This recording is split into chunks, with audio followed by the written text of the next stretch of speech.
The story begins with our hero getting a lot of praises from some women on how ambitious he is. It turns out that the women praising him are all curvy moms whose kids should make for good friends of his. Our hero's name is revealed to be Ceres, and the moms praise him for being a serious and mature boy.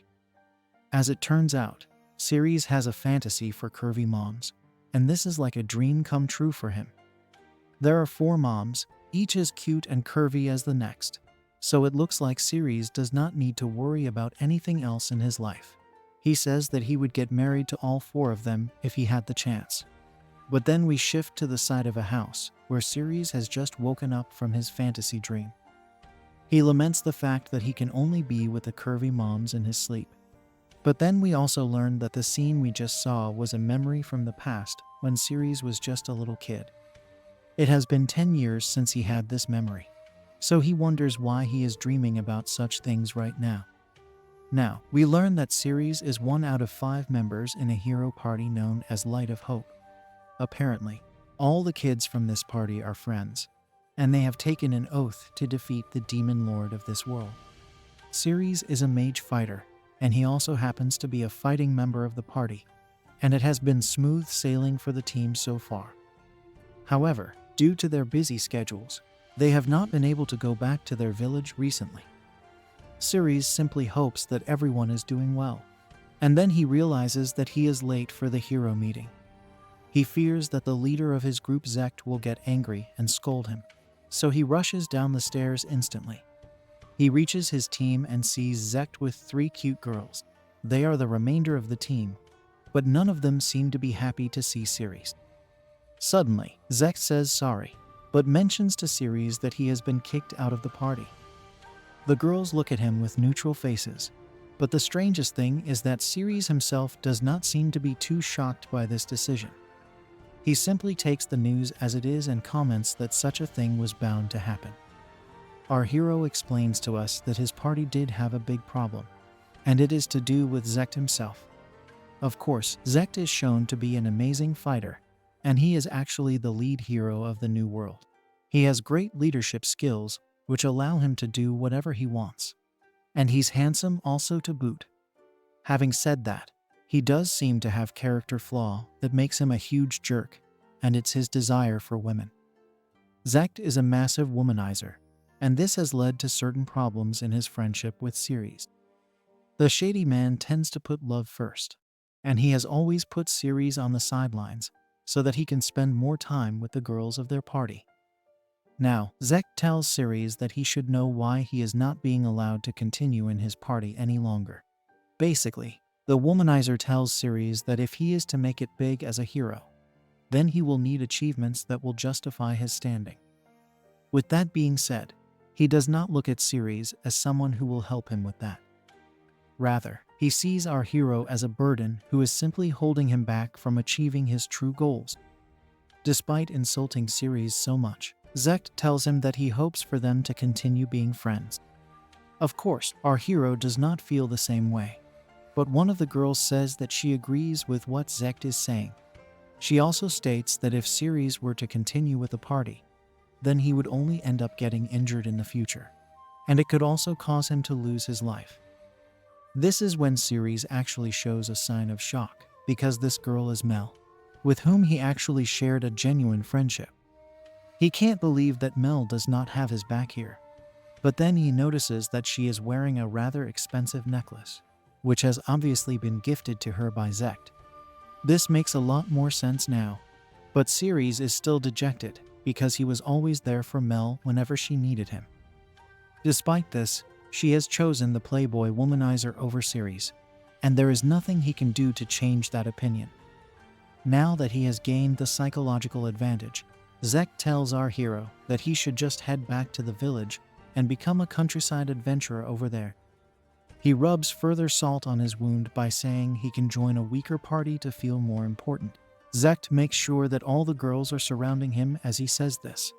But Ceres doesn't understand why the playboy womanizer always has to make it seem like he is superior to him. It can't be helped though, because Zector had tried his best to cuck Ceres with Mel when he thought they were dating. However, Mel never had any feelings for our hero, so he does not really mind whatever Zector chooses to do with the girls. He figures that he might as well get out of here, because there is no point in trying to create a fuss over this. He is aware that Zector's party is genuinely strong with his ranked fighters, so he will simply get in their way if he chooses to stay. Having said that, he knows he can always join other S-class parties. As a matter of fact, he will have plenty of parties to join, even if he drops down to a class. Despite all the shamelessness on display from Zector and the girls, Siri still maintains that he really meant it when he called himself their friend. He would have just preferred it if Mel and the others were more honest with him. But such is life. With that, Mel tells Siri that is goodbye from her side. And he also says that he hopes everything turns out well for her and Zector. The womanizer playboy is a bit surprised to see how easily Siri is ready to leave. So he asks for confirmation, and our hero walks away, bidding everyone farewell. As he walks away from his so-called friends, Siri tells us that they were all very important to him, but not from a sense of love. To put it simply, he felt for them the same way a father would feel for his kids. This is when Siri reveals that he does have a secret which he has not revealed to anyone yet. The secret is that he is a transmigrator, and he has been reincarnated in another world. What's more is that he was a father aged 42 years old in his previous life. Siri was a high-ranking worker at a trading company, and he also was a loving father and husband. It is for this very reason why he feels that every person of his age in this world pretty much feels like a child to him. Basically, he is a gerontophile in this world, and the main cause of that is the maximum lifespan of a person is only 50 years. They also seem to follow a lot of the same customs that Siri had studied about in his original world with regards to old Japan. Women are considered to be old by the time they turn 17, and after they cross the age of 25. They aren't even treated as women anymore, but as grandmoms. Basically, Siri thinks that every person in this world is a PDF file downloader, and that does not sit right with him. It is such a waste to go after such young girls when you have curvy moms with experience just waiting there for you. Now, Siri explains to us that he passed away at the age of 42 in his original world, and he is currently at the age of 14 in this world. So for him to find a woman attractive, she would need to be at least between 22 to 25 years of age. Otherwise, he would only look at a girl as if she is his daughter. And that is just how he's built. Now, before heading back to his village, Siri feels that he should make a stop by a certain place. Since he has been in the hero party for so long, he has never had the chance to visit such a place, and it happens to be a slave house. Our hero is greeted by the slave house's main sales butler. He manages to identify Siri as the adventurer in the hero party, so he asks him what he's doing in a place like this. Siri has no problems in saying that he got kicked out, and is nothing more than a simple adventurer now. The butler apologizes for his question, and then asks our hero what he would like. Siri says that he is looking for a slave girl, so the butler says he can choose from their huge selection. This slave house has everyone right from elf girls to even former nobles, so Siri will be spoiled for choice. However, this would only work if Siri was into the younger girls, so he asks the butler to show him some of the cheaper slaves who can be used for household work. The butler realizes that Siri has not come here to act on his intrusive thoughts, so he leads our hero to another separate section. It is behind a range of curtains, and the butler explains that it is this way because these slaves are of no value, so it is better to keep them hidden from the public eye. What Siri sees in front of him is rather shameful, because the older slave girls are kept as if they are wild animals inside a cage. These cages don't even seem to have any beds for the slaves to sleep comfortably. But then Siri notices something that completely shocks him. It is one of the curvy moms he had a crush on back when he was a kid, and her name is revealed to be Shizuko. Siri calls out to her, and she is also shocked to see him over here. But the main question is why she has found herself in a slave house. Siri tells us that not only is Shizuko his first ever love right from when he was brought into this world, But she also happens to be Zek's mom. Our hero immediately asks to buy the slave mom, and he is surprised to hear that she only costs 5 silver coins with 3 additional coins needed for the slave mark. Siri asks the butler why Shizuko is so cheap, and he explains that she is an elderly woman who has multiple children. Keeping that in mind, the price he has asked for is quite fair for Shizuko. The truth of the matter is that Shizuko is only 30 years old, but that is the age where women are considered to be grandmoms in this world.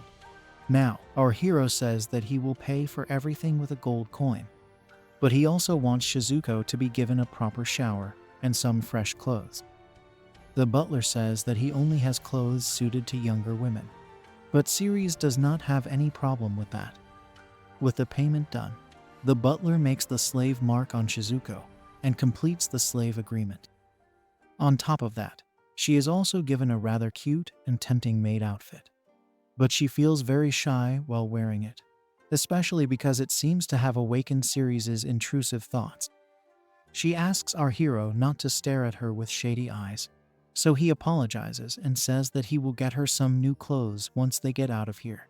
She is happy to hear that because even though Siri had to buy someone as old as her, the maid outfit is a bit too short and tight for her liking.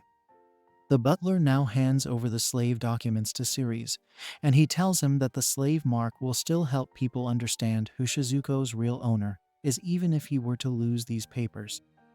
After the transaction gets formally completed, Siri decides to get out of the slave house as soon as possible. The first thing he does is take Shizuko to a clothing shop where she changes into a new outfit. This is more suited to her liking, so she asks Siri how he likes her attire. Our hero is glad to see a curvy mom in a cute dress, so he tells her she looks great. Now, Siri and Shizuko sit down near a fountain, and our hero offers a snack to his new slave mom. However, the first thing she does is bow down to him in excessive fashion. He asks her what is the meaning of this, so she thanks him for buying such a worn-out slave like her. She promises to devote her mind, body, and soul to him from now on, but our hero tells her that she does not need to do such things. After all, he did look up to her all those years ago, but she says that she is his slave mom, so it's only natural for her to bow down to him.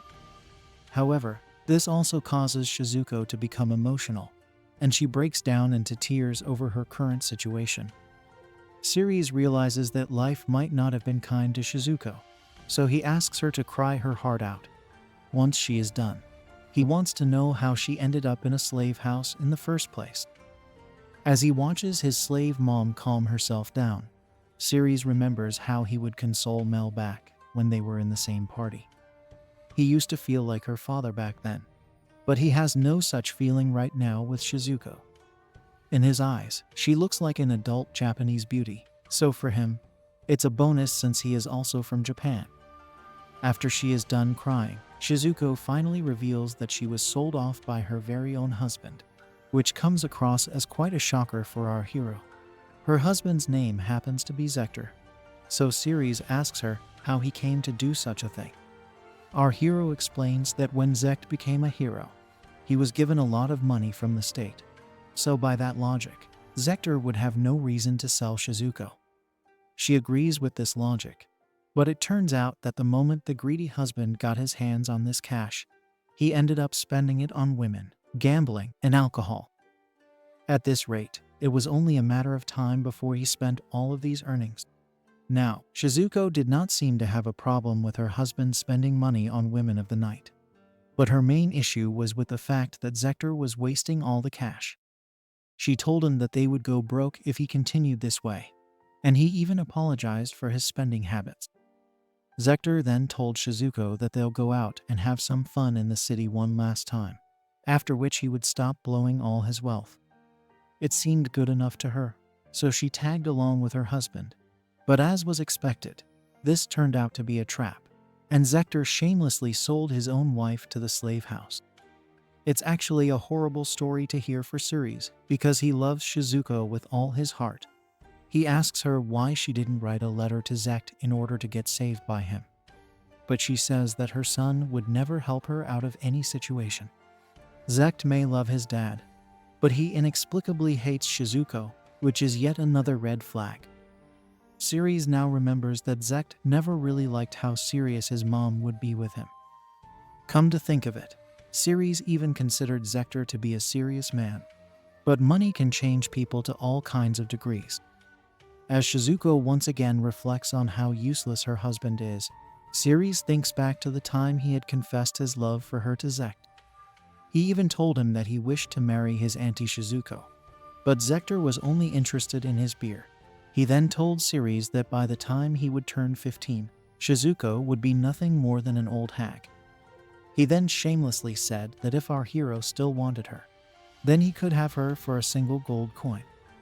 Zector did have a point, no matter how rude he may have sounded, because women above the age of 20 are genuinely considered to be useless in this world. Of course, couples would still stay together because of all the time they've spent with each other till that point.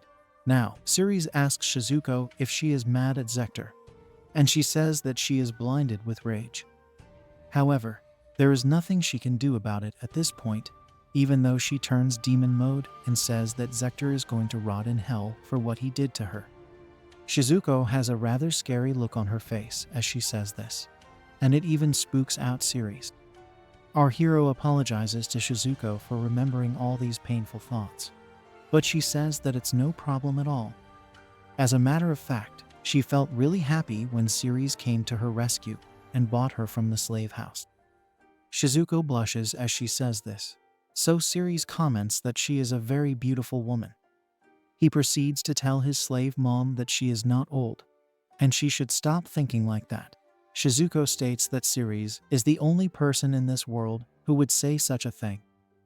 Of course, this makes sense because there is a man who's 42 years old trapped in our hero's body, which technically makes him 12 years older than Shizuko. However, there is another reason as well for his continued support towards the slave mom. Back when his parents from this world had passed away, Shizuko was the one who encouraged Ceres to live a fulfilling life. Part of the reason why Ceres wanted to help Zect and his other friends was because of how nice everyone at the village was towards him. However, even among them, Shizuko was a special one to our hero. She was so kind to Ceres that she was pretty much like his stepmother during his early childhood years. Now, Ceres tells Shizuko that she truly is a wonderful woman, because he has just remembered all the nice things she had done for him when he grew up. His words make her blush again, so she asks what he would like her to do for him. She starts by asking if he would like a tasty meal, which is true for Ceres, but it's not the kind of meal that families like to eat with each other. He laments that Shizuko still looks at him as a child, but he can't really help that. Shizuko realizes that she is actually Ceres' slave mom now, so she will need to listen to whatever orders he gives her. With that, she asks once again what he would like her to do. And that's when our hero decides to take a leap of faith and risk it all. He says that if it were up to him, then he would like for Shizuko to become his lover. Of course, this is a total shocker for the slave mom, and she takes a few seconds to register what has just been said to her. At first, she tells Ceres to stop teasing her because it's not funny to joke when it comes to love. She says that nobody would want a grandmom like her who is twice their age. However, Ceres tells her that he's not joking around and is very serious about this. He even reminds Shizuko of the time he had first confessed his love to her when he was a kid. The slave mom finally realizes that Ceres is not messing around with her, and she also finds out that he has gotten taller than her. She tries to reason with our hero by saying he's a handsome young boy. The cute girls must be going crazy over him, and she even gives the example of Mel and the other girls from the hero party. Of course, Ceres reveals that Zect has already engaged in shady activities with all of those girls, but he gets a rather hilarious response. Shizuko states that Mel and the others must have horrible taste in men to choose Zect over Ceres. After all, our hero is much better than the womanizer playboy, and this leaves him speechless. It's not every day that he gets to see Zect's own mom criticizing him, so it's good for him to soak in this moment. After all these discussions, Shizuko tells Ceres that if he insists so much on it, then she will accept his proposal. She adds that she will continue to do shady things with him until he finds a young girl that he likes. This is the best news Ceres could have ever heard because his dream has finally come true. He thanks Shizuko for accepting his proposal, but she says she is the one who is supposed to be grateful towards him. With that, the couple holds hands, and they both blush as they make their way to an inn. Our hero's life with curvy moms has begun, and he makes sure to seal the deal that very night itself. Now, we move to the next morning where we can see that Shizuko is fast asleep after a rather passionate night. Next to her is Ceres, who has been awake the entire night because he simply could not get over the excitement of doing it with a curvy mom. He also reveals to us that Shizuko cried herself to sleep because of all the trauma she had to face after being sold into slavery. Now, the slave mom wakes up and finds herself holding hands with Ceres. They wish each other good morning, but Ceres feels that he may have caught Shizuko off guard by holding on to her hand. She says it's all right because she knows that he was holding her hand to calm her down from crying. Shizuko calls Ceres a kind boy, and it makes him shy even though he is supposed to be her master now. It's time to figure out their plan of action. So Ceres says that they will have breakfast first, and then they will go to the guild. After all, it would make a lot more sense to have Shizuko registered as an adventurer to travel with our hero. The couple has breakfast now, and the slave mom is amazed to see such a nice meal in front of her. She has barely had the chance to eat out ever since she got married, so this is a very pleasant surprise. Ceres explains that since he is an adventurer, he only eats outside or in a camp, so they should eat their meal while it's hot. The slave mom has a bite and is completely taken away by how yummy it is. Ceres is glad to hear this, but if he's being honest, he would prefer Shizuko's home cooking any day. She is flattered by his words and says that she would happily cook for him as long as he gets the ingredients. Our hero takes a look at his slave mom and says that she is a skilled cook as well as great with household chores. On top of that, she is very open-minded and a total beast in the bedroom too.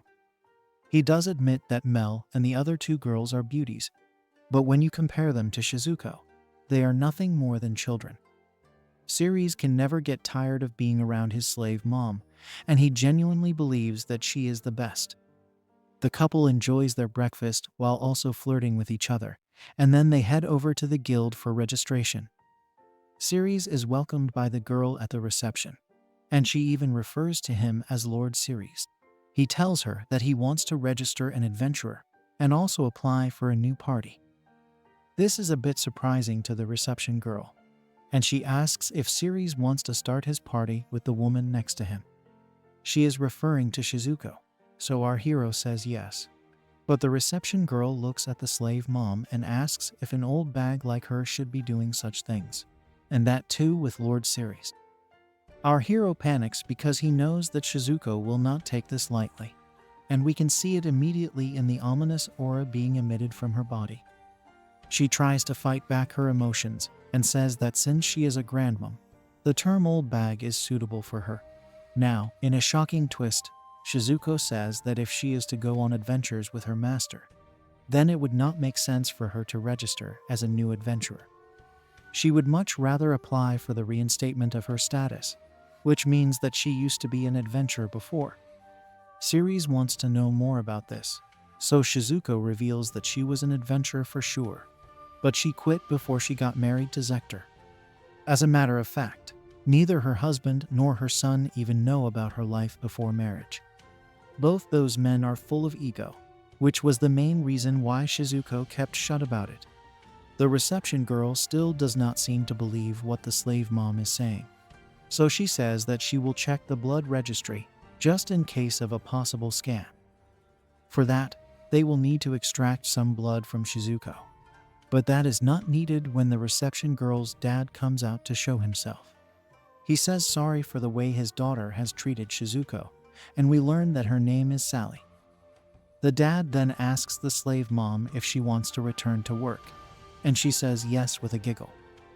The dad's name is Burry, and Shizuko playfully teases him by saying she has been blessed with a good partner despite her age. She asks him if he does not think she should go back to her old job, but Buri says that Shizuko should not tease him this way. After all, he is the guild master now, so he needs to be treated with some respect. That's when Shizuko reveals that Buri's real name is actually Beldar. But the only thing on Siri's mind is how absurd this whole story is turning out to be. Shizuko asks Buri if he can give her back her previous status and rank, to which he says of course. After all, he is not going to miss out on the chance to welcome back the black-haired healer. This is a rather unique nickname, so Siri's asks why his slave mom has such a unique status. That's when Buri reveals that Shizuko was a very famous adventurer back in the day.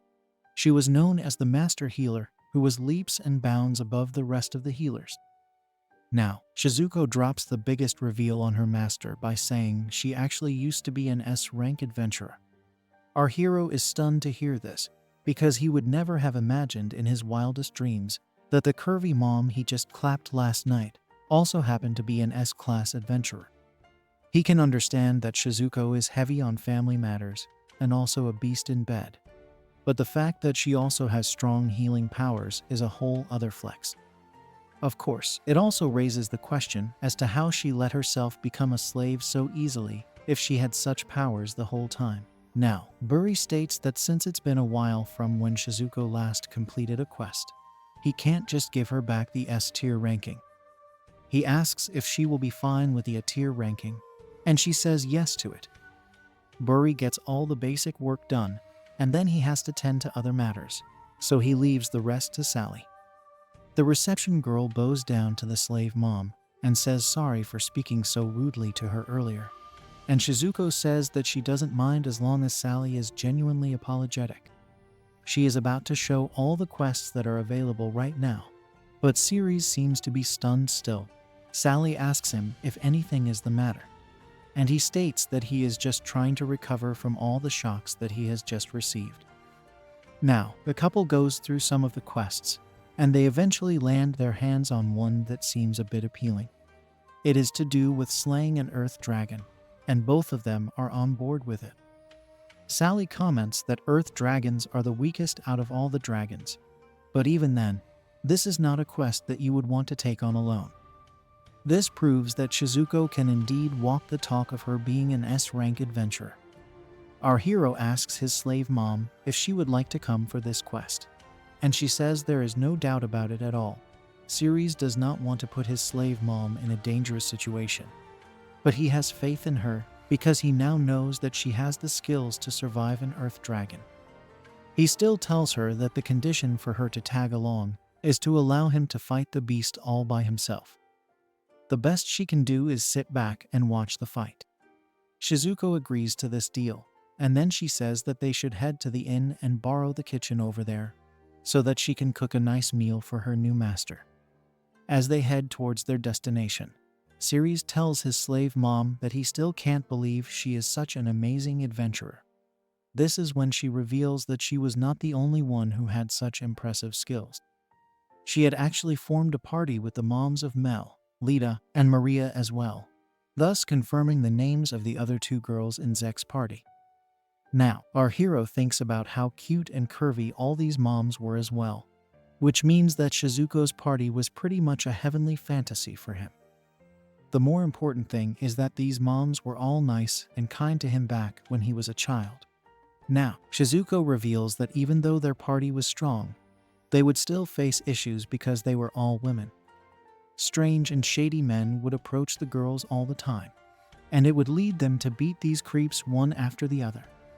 Simply thinking about these memories makes Shizuko very nostalgic, but then she also recalls that once the women of the party reached a certain age, then nobody even thought of approaching them anymore. Siri also realizes that all the women got married at around the same time and chose to become simple village girls. Now, our hero asks Shizuko that if she had all this power, then she should have fought back when she was being sold off as a slave. After all, it would not make sense to suffer so much when you had the power to resist the slave traders. That's when Shizuko reveals that she had let her guard down. which allowed her shady husband to drug her from behind.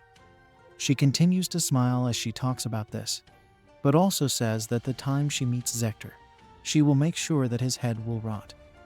It's a rather scary portrayal once again, and Siri does not want to have any part in it. Now, the couple is about to reach their destination, so Siri suggests sitting down and having lunch while they still can. The slave mom thinks it's a good idea, and then she proceeds to feed her master and lover boy some home-cooked food. As expected, Siri is in La La Land as he takes the bite and enjoys being fed by a curvy mom. She asks him how he likes his food, and he says that it's amazing since it tastes just like home. Shizuko is glad that her master likes her cooking, but then he says that he's not a kid anymore, so she does not need to feed him like this. Shizuko blushes and stops as our hero finishes his meal like a big boy. Now that they are done with the meal, it's time to carry on towards their destination. There's something odd about the vibe of their surroundings, and then before you know it, Ceres finds himself up against a massive earth dragon. The beast looks very deadly as it lets out a huge roar, so our hero asks Shizuko to step back and watch from a safe zone. The dragon launches an attack, but Ceres is able to dodge it with ease. He comments on how slow the beast is, and then he unleashes his magical powers. He summons the power of wind as the earth dragon tries to land another blow, but Ceres is able to counter the beast with ease. A tense battle follows with each party trying their best to outwit the other. However, it's our hero who emerges victorious by the end of it, as he unleashes a deadly slash attack to finish off the earth dragon. He chops off its head and states that defeating the monster really wasn't much of a big deal. However, that's when Shizuko calls out to her master and warns him of another monster behind him. Ceres looks back and sees something coming out from the ground, and it happens to be some kind of upgraded earth dragon. It is covered in rocks that act as its armor, which means this is an opponent who will not be that easy to defeat. The dragon takes one look at our hero and gets enraged almost instantly. It unleashes its flame blast on Ceres, but he does not know how to counter it in such short time. Luckily for him, his slave mom has seen such beasts before, so she rushes to his aid and blocks the attack with a holy wall. Ceres is not happy about this because Shizuko did not listen to his orders, but she says sorry as she had no other choice but to keep her master safe. There are other things to worry about because this is most definitely not an earth dragon. It's the more powerful rock dragon, so Shizuko tells her lover boy that they must come up with a way to defeat it. She asks what he is going to do, but it seems to be a very simple solution for Ceres. He unleashes a freeze attack that counters the flames of the rock dragon and even manages to freeze the head of the beast. This allows our hero the time he needs to charge up for his attack and run at the rock dragon. He then jumps high up into the sky with his sword and launches a finisher move on the beast. He hits the precise spot on the rock dragon and is able to chop off its head from its body. With the danger averted and the beast defeated, Ceres can finally breathe a sigh of relief. Now, he opens up an interdimensional bag and decides to fit the heads of both the dragons into it, as he will need to show proof back at the guild. He and Shizuko go back to Sally and inform her that they ended up hunting 2 dragons, which means that a fresh assessment will have to be made. Ceres takes out both the dragon heads, but he spooks out Sally with them, and she says that such items should be taken to the warehouse, not the guild reception. Now, the couple goes to the warehouse, and they show the heads to Buri. He can see that the bigger head belongs to a rock dragon, so he asks our hero how he was able to hunt it down. Rather than hearing some grand plan, Buri only watches on nervously as Ceres talks about how he jumped at it and slashed its head off to claim victory. As a result of this quest, Ceres and Shizuko end up earning a lot of cash, and they are both glad about the bonus riches. However, our hero is still upset with his slave mom for not listening to his orders and staying back while he fought the dragons. She says that she got worried her master would end up getting hurt, which was why she jumped in to protect him right then and there. Ceres smiles at this and tells his slave mom that she needs to let go of the fact that he's a child. He is the one who will be protecting her against evil monsters, and she should know how much of a man he is since he's already clapped her in bed. This obviously makes the curvy mom excited, and the heartbeat inside her body only grows louder and louder with each passing second. Now, we move back to the main house where both Siri and Shizuko are living as lovers. The slave mom goes about her job cleaning the house, but then it strikes her that since she and Siri are lovers now, they should be doing unspeakable things to each other as often as they can. She can even say the words "I love you" to her master, now that they are a serious couple. Even so, her heart is pounding despite her age, probably because she has never felt this way about any man before. Shizuko tells herself not to get her hopes up so much because at the end of the day, it could be that Siri had taken her in only because he was feeling lonely. As she looks out into the open sky and wonders what her real relationship is with our hero, we see Siri who has bought a gift for his slave mom. He hopes to make her happy with this present, and then he comes back home. Shizuko greets him and comments that he has returned a lot sooner than she was expecting. He says that the reason for him to come back so soon is because he wanted to see her again. Because of this, he made sure to rush through his work and get back together with his slave mom. His words make Shizuko blush, and she says that she is glad to see how much he desires her curvy mom figure.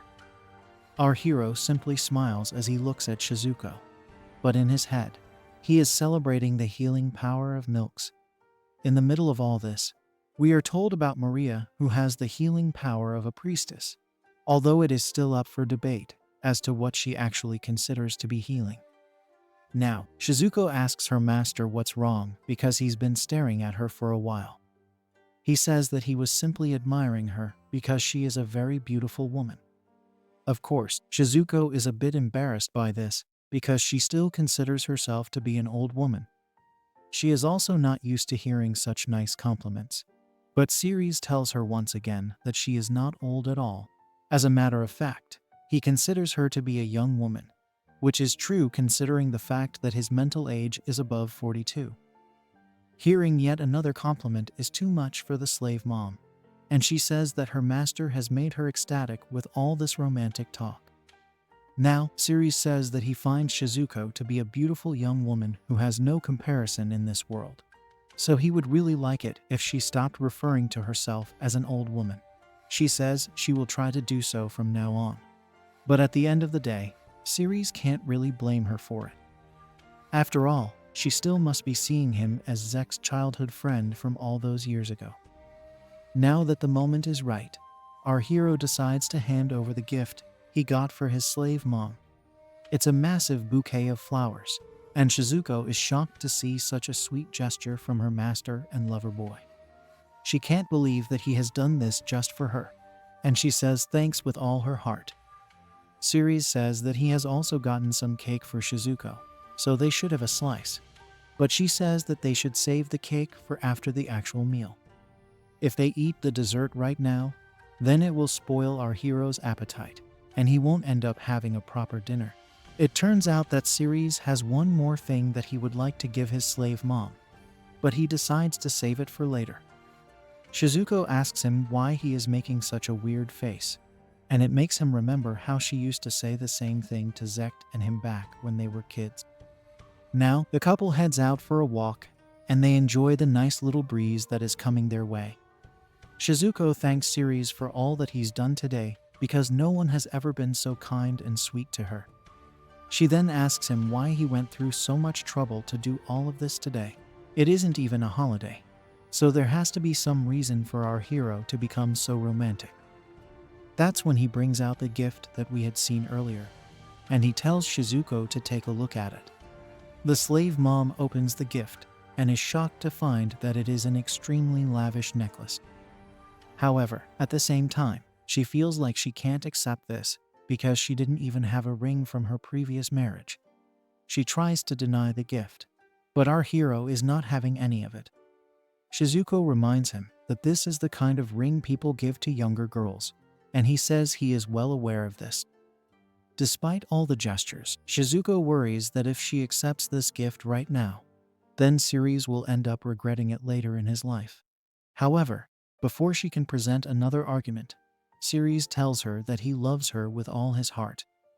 The curvy mom can't help blushing, and she tries to resist Ceres once again by saying she is no good. However, he does not care what society has to say in this world, because he only wants her and no one else. Ceres goes on a romantic rant as he talks about how he wants to be the closest to Shizuko when she is smiling, and wants it to be this way from now on until eternity. The curvy mom is getting a bit too emotional as tears fill up inside her eyes. So she asks our hero if this is really what he wants. She is basically worried that he will regret this later in his life. But he says that such a thing could never happen. He has loved her right from when he first laid eyes on her. And even though that may sound very romantic, it's still a bit weird because he was just a child when he did fall for Shizuko. Having said that, our hero has now fully won over Shizuko, and she says that she will give this a chance now that she is sure of his intentions. Now, Ceres makes sure to put the necklace around his new lover girl's neck. Shizuko is bursting with joy, and she asks him if the necklace looks good on her. Obviously, he says that it looks great and complements her beauty perfectly. Now, we move back to the house where Shizuko is seen taking a bath.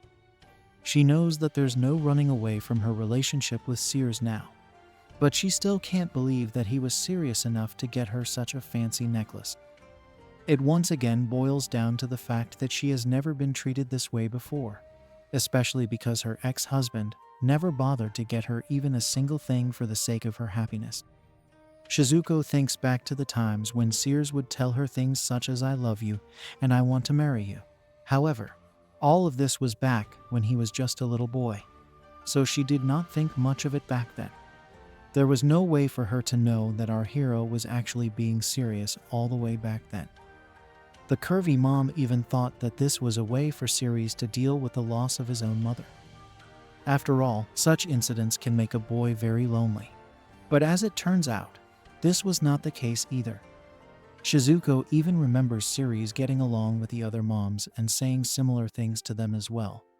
But his feelings for her were real all along, and she did not pay it much heed.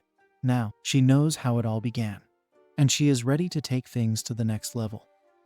The curvy mom knows it's clapping time tonight, but she is a bit nervous because she does not know how she will do after so long.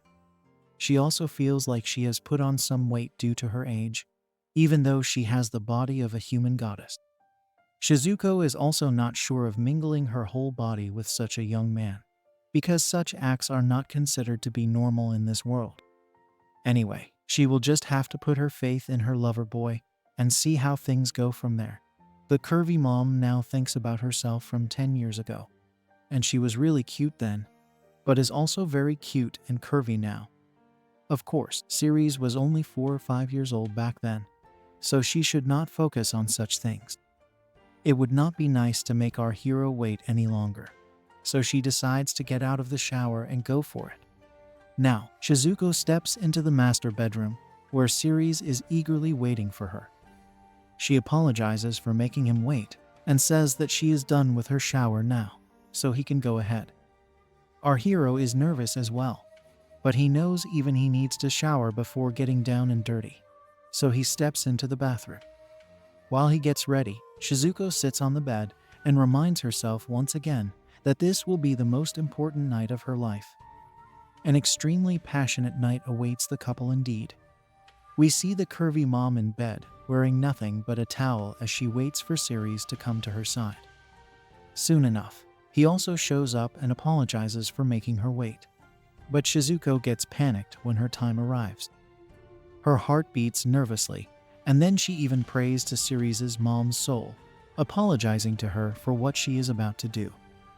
As they prepare for an intense night with each other, Shizuko tells our hero that it's been a while since she has done this properly, so she would like him to be gentle with her.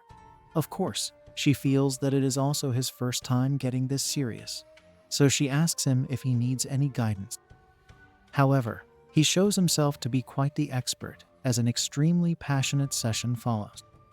Despite exploding together, our hero wants to go one more time, which totally takes Shizuko by surprise. It's so good for the curvy mom that she believes she can't live without Siri's anymore. After all, he has shown her so many things tonight that she never even believed she could experience. After going hammer and tongs the whole night, we move to the morning where we see Shizuko lying in bed. As she tries to figure out what happened the previous night, she finds herself with Siri's right next to her. He wishes a good morning, but Shizuko asks him if she fell asleep after passing out from all the exercise last night. He believes so, and then she asks how it was for him to get with her. Our hero simply says that the curvy mom was so cute while sleeping that he couldn't take his eyes off her. This obviously makes her a bit conscious, so she says that they both should get ready as it's already noontime. However, he holds her hand and asks if she would like to act on her intrusive thoughts again.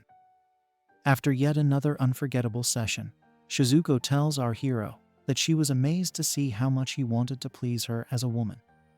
She gets dressed and comments on how he has completely drained her, so he says sorry for letting out the beast.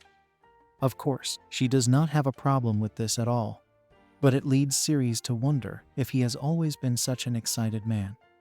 He then tells the curvy mom to rest for a bit, after which the both of them go to get some breakfast. We see that our hero has made some yummy omelets and even drawn hearts on them. So Shizuko states that he really knows how to please her. They decide to eat before the food gets cold, and then they discuss what they should do next. Shizuko says that Siri can count on her support at all times, and he can do whatever he pleases. Of course, hearing such things only makes his intrusive thoughts erupt, but he has to be focused, especially after going 3 rounds with a curvy mom. Now, we learn that there are only 30 people in the world who have the S rank. Since Shizuko is already an S rank adventurer, he could easily live a quiet life with her as his wife. However, he is also aware that he could land up into trouble for this with Zector and his dad for obvious reasons. Shizuko states that if he is having a hard time figuring out what to do, then she would like to propose paying a visit to their village. After all, she would definitely like to inflict some punishment upon her shameless ex-husband. She smiles a lot as she says this, but our hero knows better than to allow a scorned woman to unleash hell upon the man who wronged her. He leaves that topic aside and says that he was actually thinking of going to the Jamuna village and living there quietly. Shizuko is fine with this and says that she would also like to meet the other curvy moms Haruka, Seo, and Misaki. Of course, even Siri would love to do that, as he has his own shady intentions in mind for them. He wonders if these moms are still the same as they were when he last saw them, and Shizuko says that they most definitely are. Haruka is busy helping her husband Kazuma, who is only interested in cooking for his restaurant. Seo continues to be a household slave for her oppressive farmer husband Kaido, but she considers this to be her job. Then there's Misaki, who is quietly working in the household and general store of her selfish husband Shuto. From the looks of it, all these curvy moms need a hero to rescue them from their boring marriages, and Siri looks like the right man for the job. Shizuko talks about how the love these moms once shared with their husbands has instantly deteriorated, so it makes Siri wonder if he can actually achieve his ultimate fantasy now. Either way, he is excited to meet the moms again, even if he does not know what he is going to do when he reaches the village. Anyway, he'll see if he can come up with something new once he is actually there. On this note, his intrusive thoughts come to the fore once again, and he asks Shizuko if they can engage in unspeakable acts again tonight. She is amazed by the stamina and vitality of his youth, but it's not like she's going to say no to him either. Now, we shift to Zector and his girls as they realize that they have run out of money. This is a bit of a shocker to them, and Maria even suspects that Siri may have run away with it. However, the girls realize that our hero would never do such a thing, and they will just have to deal with being broke. The group goes to the guild to figure out what's wrong, and that's when they learn the church has not paid them yet. Zector figures he'll go and sort this out, but when he reaches the church, he is told that his team did not receive any money because they did not submit any reports or paperwork. Zector does not understand any of this, so the church man tells him that if he is to get paid, then he needs to submit detailed reports of his expenses as well as achievements. Zector does not remember submitting any such reports in the past, and even the girls are clueless about this. The church man reveals that the paperwork he received in the past did have Zector's signatures, but the one filling them out was none other than our hero Siri's. This shocks the playboy as he realizes that Siri's would often come to him with papers for his signatures. Now he knows what all of them were for. He asks the church man if these documents are necessary. The church man says that there is one other alternative, but that is the minimum monthly allowance. It's a lot less than what the team would get before, but they have no other choice since they don't have any papers.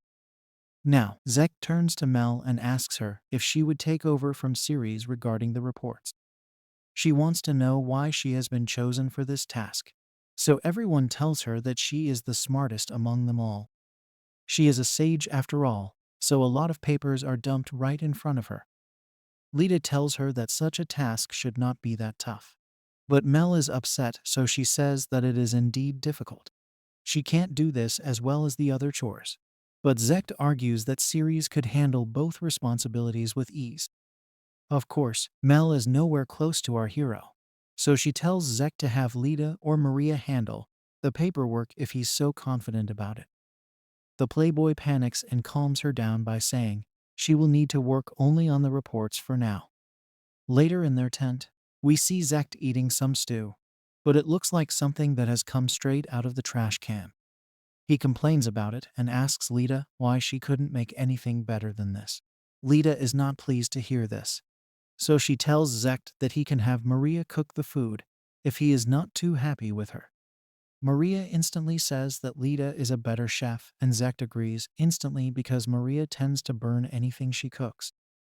The girls all remember Siri's and his yummy food, such as omelette with rice, hamburgers, and Neapolitan pasta. Zector knows that such food will be available in the city, but only at the fancy restaurants which they can't afford now. However, desperate times call for desperate measures, so Zector says that everyone will be eating out tomorrow. This sounds nice for people who actually have money, but a few days later, we see the whole team looking famished and unkempt. Zector laments that he and the girls can't keep going like this. They are losing money and getting dirtier by the day, so something needs to be done about the situation. Zector takes a look at Lita and notices that her hair looks a lot better than Maria's or Mel's. He asks her how she is able to do this, but she states that she simply ties her hair from behind. Also, Siri's used to take care of Mel's and Maria's hair since they had no idea how to manage it themselves.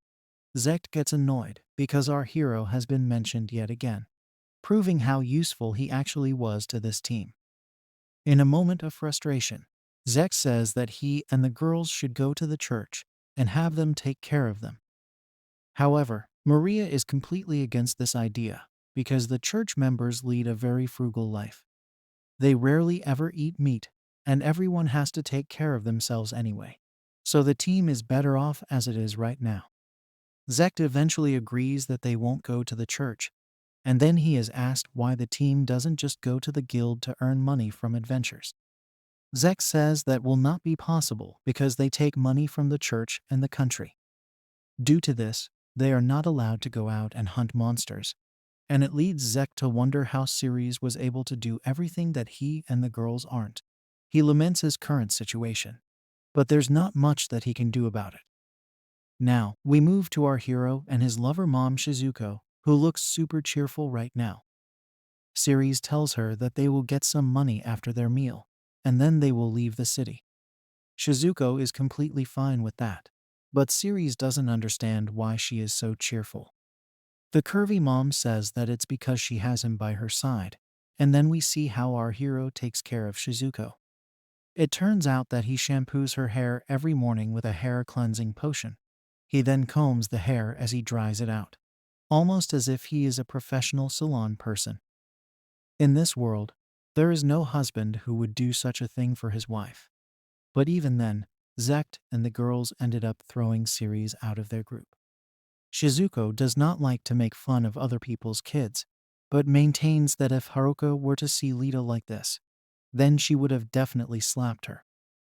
Even she herself would like to give Zector a good thrashing for being ungrateful. And Ceres agrees that he wouldn't mind doing the same thing. Shizuko compares her current life to her past life by saying Ceres and her take turns while making meals. But when she was with Zector and Zector, they would keep harassing her to make food, even when she was down with an illness. Our hero, on the other hand, says sweet things like he wants to see Shizuko smile, and he wants to cook for her.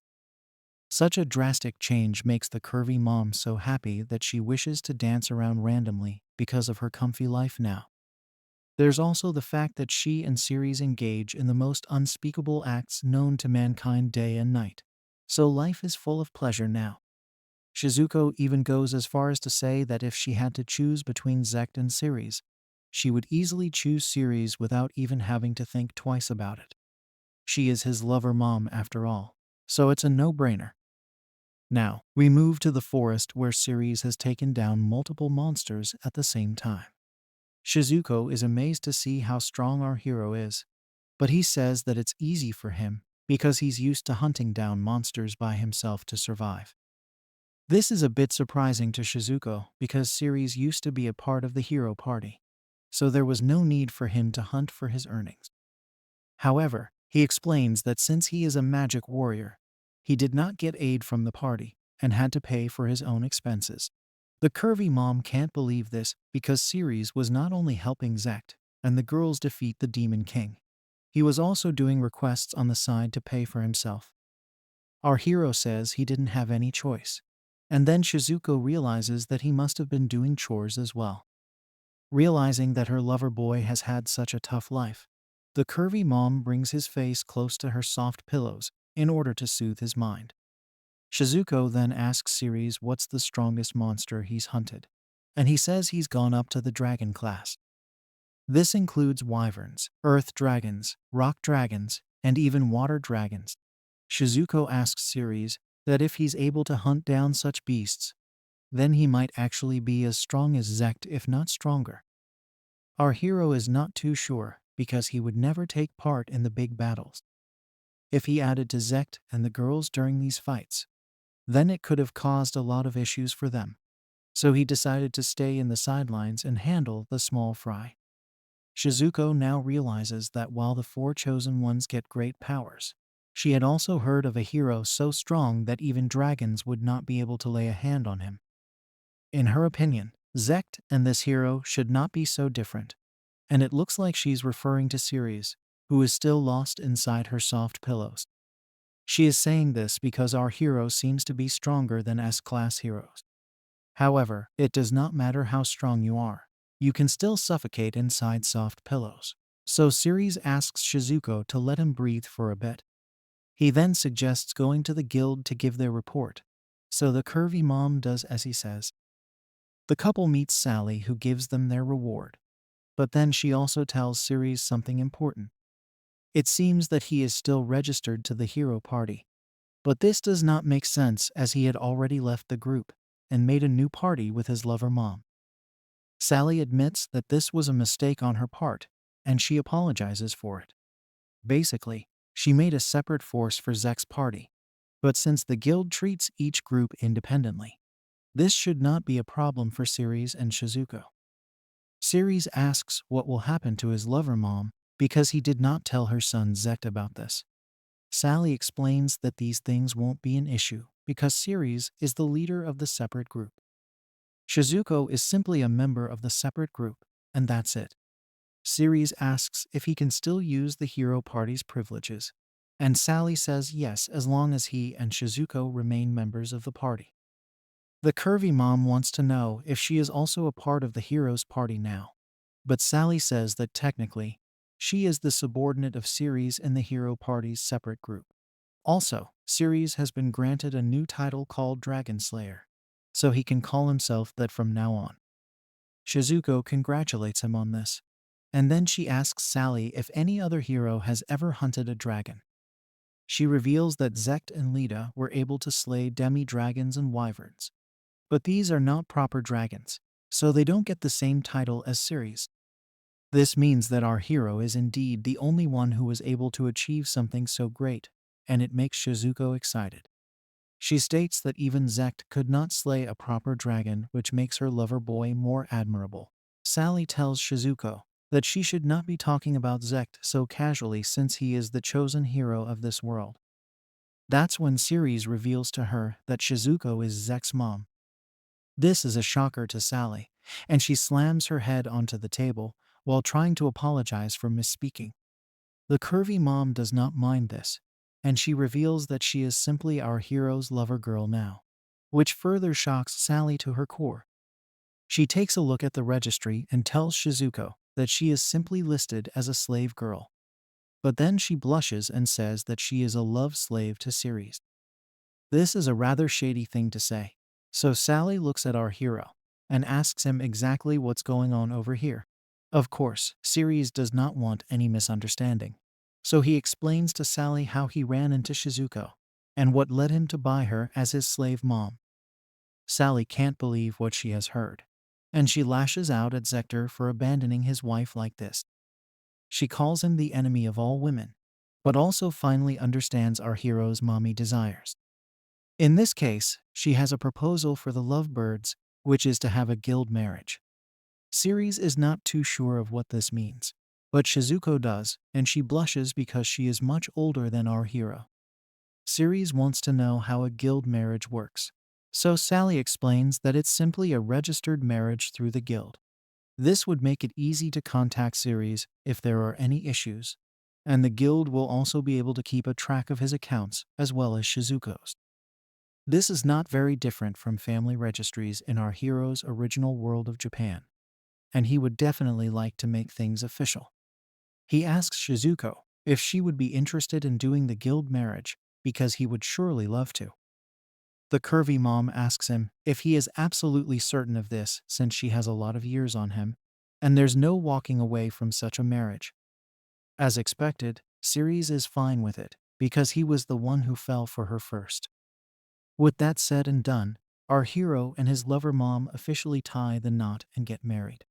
Shizuko has gone from a slave mom to a wife mom now, and Ceres is happy about it. Although he does feel that Sally may have hustled him for some money by making him pay for the registry as well as the rings. Everyone celebrates their union and wish the best upon Ceres and Shizuko as they walk down the aisle as husband and wife. It's a very happy moment for the both of them.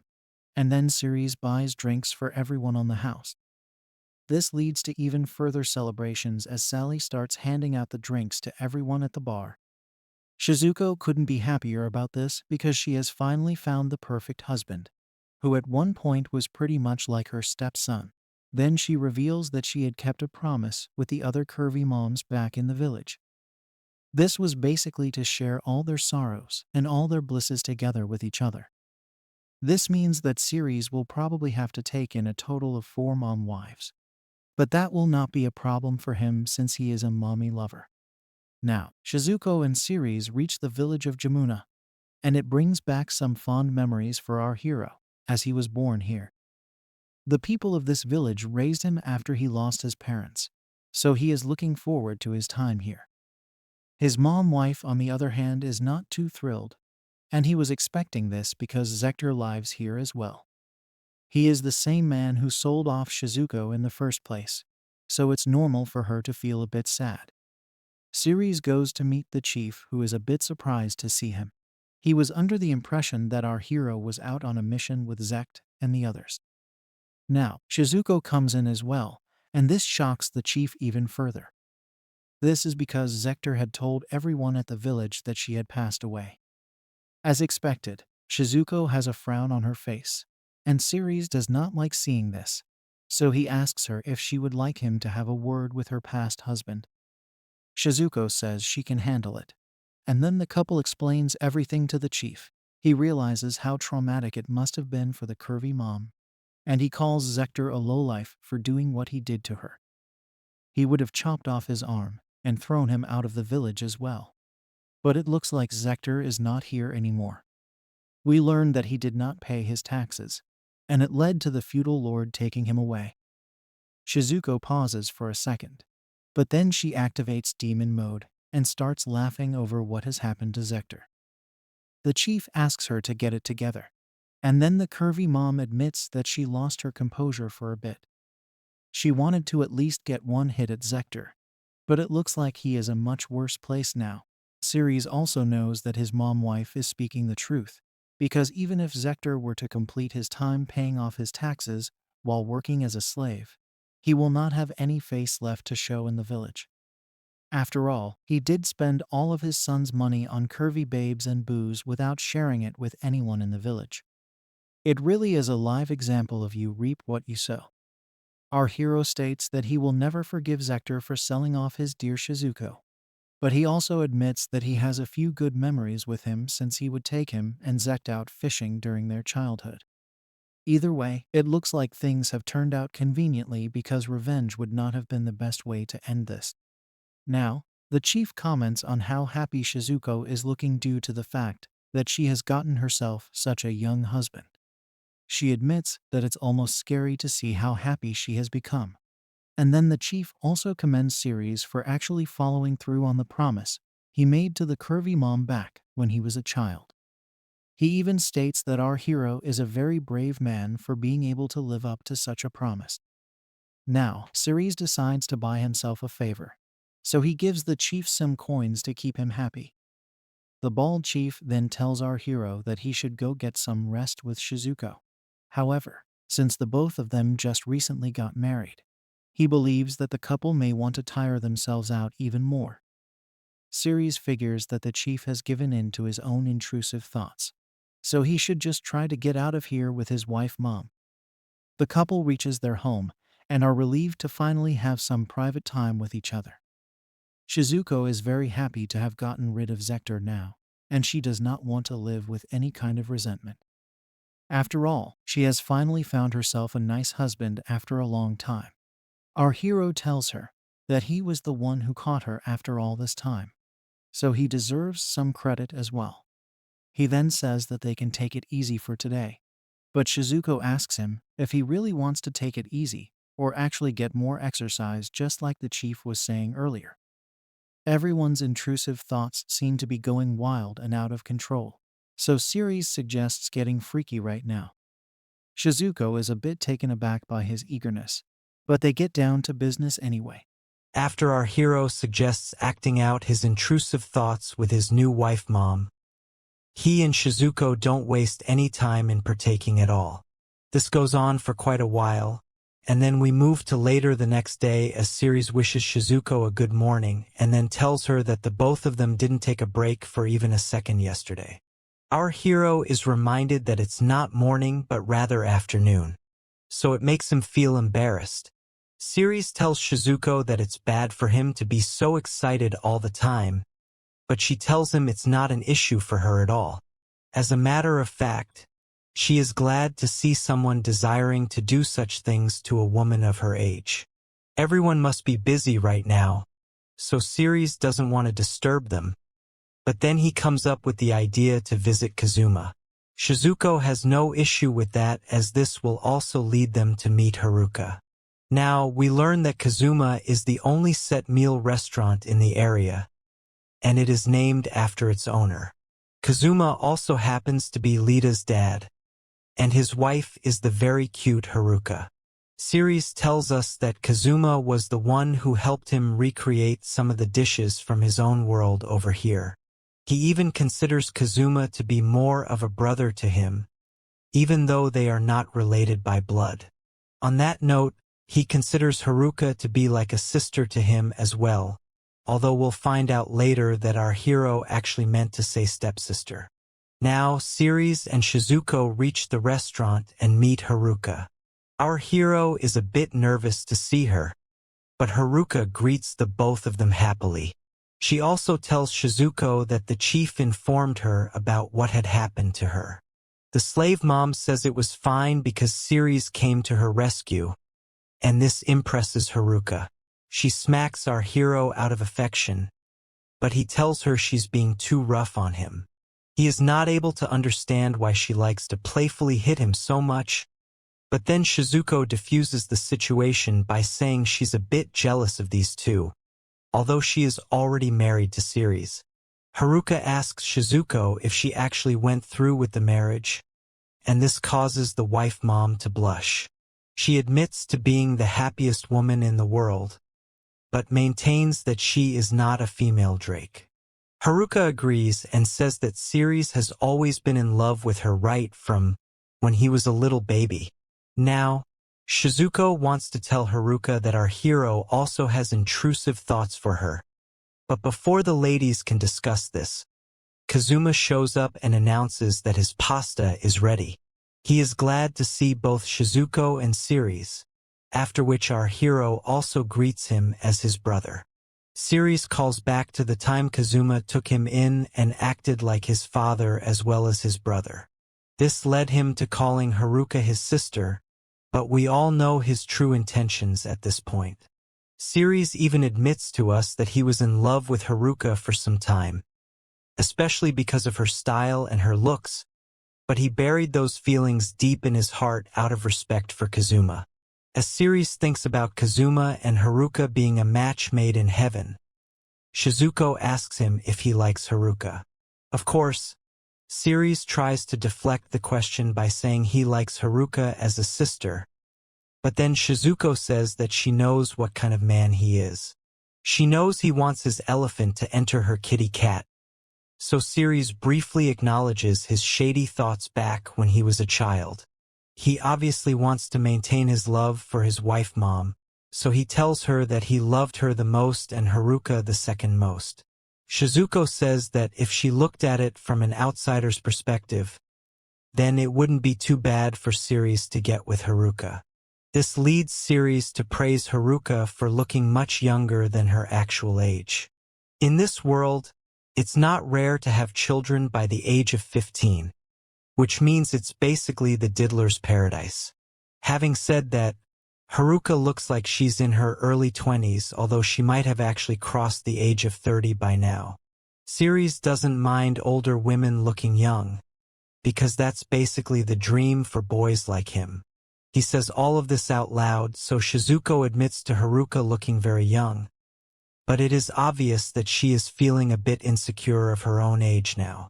Our hero calms her down by saying even she looks quite young for her age, and most importantly, it's not just the looks that have drawn him towards Shizuko and Haruka. Even so, the wife mom tells her hubby boy that he should make a move on Haruka if he likes her so much. However, Ceres is a bit hesitant because he does not feel like he can make Haruka happy the same way as with Shizuko. After all, his wife mom needed someone to help her out of a tough spot, but Haruka looks like she is already happy with Kazuma. They have a family together, and things look quite well from the outside, so there is no need for Ceres to become a home wrecker. As expected, he does want Haruka because of how nice and sweet she was to him while he was growing up, but he abandoned all his intrusive thoughts for her out of respect for Kazuma. Shizuko tells Ceres that this may have been the case back when he was a child, but things might be different right now. She feels that he should still have a go at Haruka, but Ceres maintains that he does not want to ruin what looks like a perfectly good marriage. On the other hand, Shizuko tells Ceres that this is actually the best chance for him to shoot his shot. As a matter of fact, things may even end on a friendly note between husband and wife if Ceres were to enter the scene. Our hero is still not keen on doing such things, but then Shizuko tells him that he should just pay Haruka a night visit. Shizuko maintains that she'll feel lonely for a night, but she'll still be able to manage. Ceres panics because he knows what a night visit is and what it may entail. Shizuko states that night visits are a tradition of this village, and they are not as shady as our hero may think it to be. Of course, it does involve acting out your intrusive thoughts, but Shizuko states that as long as you follow its rules, you're fine. Ceres is shocked to learn that such acts can have rules as well, but his wife mom tells him to relax. Our hero still feels bad for Kazuma because he is the husband of Haruka. But Shizuko feels there won't be any issues as such. As long as our hero follows the rules, he will be in the safe zone. Now, it's time to learn about these night visit rules, so Shizuko walks us through them. The first and most important rule is that the woman in question should be older than 24 or at least be widowed. The second rule is that the man should approach the woman while she is asleep, and he should sit by her right side on his knees till she wakes up. The third rule is that the man should not speak to the woman unless she speaks to him first. The fourth rule is that the man must not shame the woman if she has accepted his advances. And the fifth rule is that he should not curse her if she rejects him. The sixth and final rule is that if the woman has rejected the man, then he should just give up and leave. Siri thinks that these are so easy that they should not even be considered as rules. But Shizuko tells him that he has to follow them strictly, otherwise he will get into big trouble. He is also scared of making Haruka mad, to which his wife mom says that it is very much a possibility. At the same time, she hopes that this night visit will make Haruka happy as well. Our hero has no idea what she is talking about, but then Shizuko tells him that she will not be coming home tonight, so he should make his preparations accordingly. It's night time now, which means it's time for action. Siri still can't believe what he is about to do to another woman, and that too with the support of his wife mom. He wonders if it's okay for him to be this shady, especially since he has only just married Shizuko. However, if she has insisted so much on it, then there is a great chance that the night visit will work. Siri sneakily makes his way to Haruka's room while continuously thinking about Shizuko's angle. But if it means he gets to have two curvy moms by his side, then he will not resist the temptation. He enters the room and sees the cute Haruka fast asleep, so he sits by her right side and on his knees. He had thought that Kazuma would also be in the same room, but that isn't the case. Anyway, the night visit has officially begun, so Siri has to wait patiently till Haruka wakes up. It takes a lot more effort to do this because he is checking out her curvy body while not being able to do anything. Suddenly, as his legs start to go numb, Siri notices that Haruka has woken up and is looking at him with a lot of confusion. At first, she asks our hero what he is doing here, but it doesn't take long for her to figure out what's really going on. Haruka takes a look at Siri once again, and asks him if he knows what it means to be sitting on her right side. Of course, our hero can't stop blushing and he tries to explain his actions to Haruka, but then he gets slapped harder than he has ever spanked Shizuko. Haruka is upset, and she calls Siri a fool because she thinks he is trying to play the fool with her. Such jokes are very bad, and in Haruka's opinion, they deserve a kick to the face, which is exactly what she does to Siri over here. Our hero asks her to calm down, but she maintains that she is calm, thus proving that no woman is ever calm. Haruka demands an explanation for this behavior, so Siri slowly blurts out that he likes his big sis. He gets yet another slap, and then Haruka asks him if he means it as siblings. She doesn't like getting hurt by tasteless jokes, and it shows in her face. Siri feels bad about what's going on, so he decides to confess the truth to Haruka, but at that very moment, Kazuma enters the room to check on his wife. He is surprised to see Siri over here, and our hero believes that he will soon be breathing his last. This leads to a round table conference, but without the round table and the chairs. Siri has to come up with something now, but he is told to speak carefully, otherwise it may harm his relationship with Haruka as well as Kazuma. It's now or never for Siri, so he finally confesses that he actually likes his big sis. However, after seeing her with Kazuma, he decided to give up on that dream. Haruka wants to say something, but then Kazuma cuts her off because the men are speaking right now. Both Haruka and Ceres are a bit surprised to hear this, but Kazuma becomes a wingman and tells our hero that he should not give up on the woman he likes. There's a lot going on inside his head, so Ceres tries to understand what Kazuma is trying to say. He replies by telling Ceres that he should just be open and clear with him. He wants an honest answer, so our hero tells him that he did not go after Haruka because she seemed to be very happy by his side. As a matter of fact, whenever he did look at the both of them, he could only see smiles, which made him jealous of the couple. Kazuma now understands Ceres and his feelings, so he tells him that he also wishes for our hero to get with his wife. However, he asks Ceres if he is fine with Haruka despite the fact that she is Lita's mom and is pretty much the same age as his late mother Maruna. Kazuma looks extremely serious right now, which is why Haruka is not able to understand her husband's passion. She asks Kazuma why he is being this way, but by then, Ceres reveals that age has got nothing to do with love. He does not wish to give up on loving Haruka either, although he might be confusing love for another word. Haruka also starts blushing now, so Ceres shoots his shot by saying he will offer his love to her if she accepts him. He still says that he does not want to make Kazuma sad, but instead, it looks like Kazuma is the one who wants this to happen the most. He tells Ceres not to think about him and only focus on how he feels about his wife. It is at this very moment that Ceres shouts out his love for Haruka. This stuns her for sure, but then Kazuma dulls the situation by telling our hero that his wife will only pile on years from now on. Sure, she may look young right now, but there's no telling what might happen a few years down the line. This is not putting Haruka in a good light, but Kazuma maintains this statement because he wants to know if Ceres can still take care of her after she stops looking young. The men get into a passionate shouting session, and Ceres once again proclaims that he will love Haruka right till her final breath. Now that Kazuma has all that he needs, he asks his wife what she feels about the whole thing.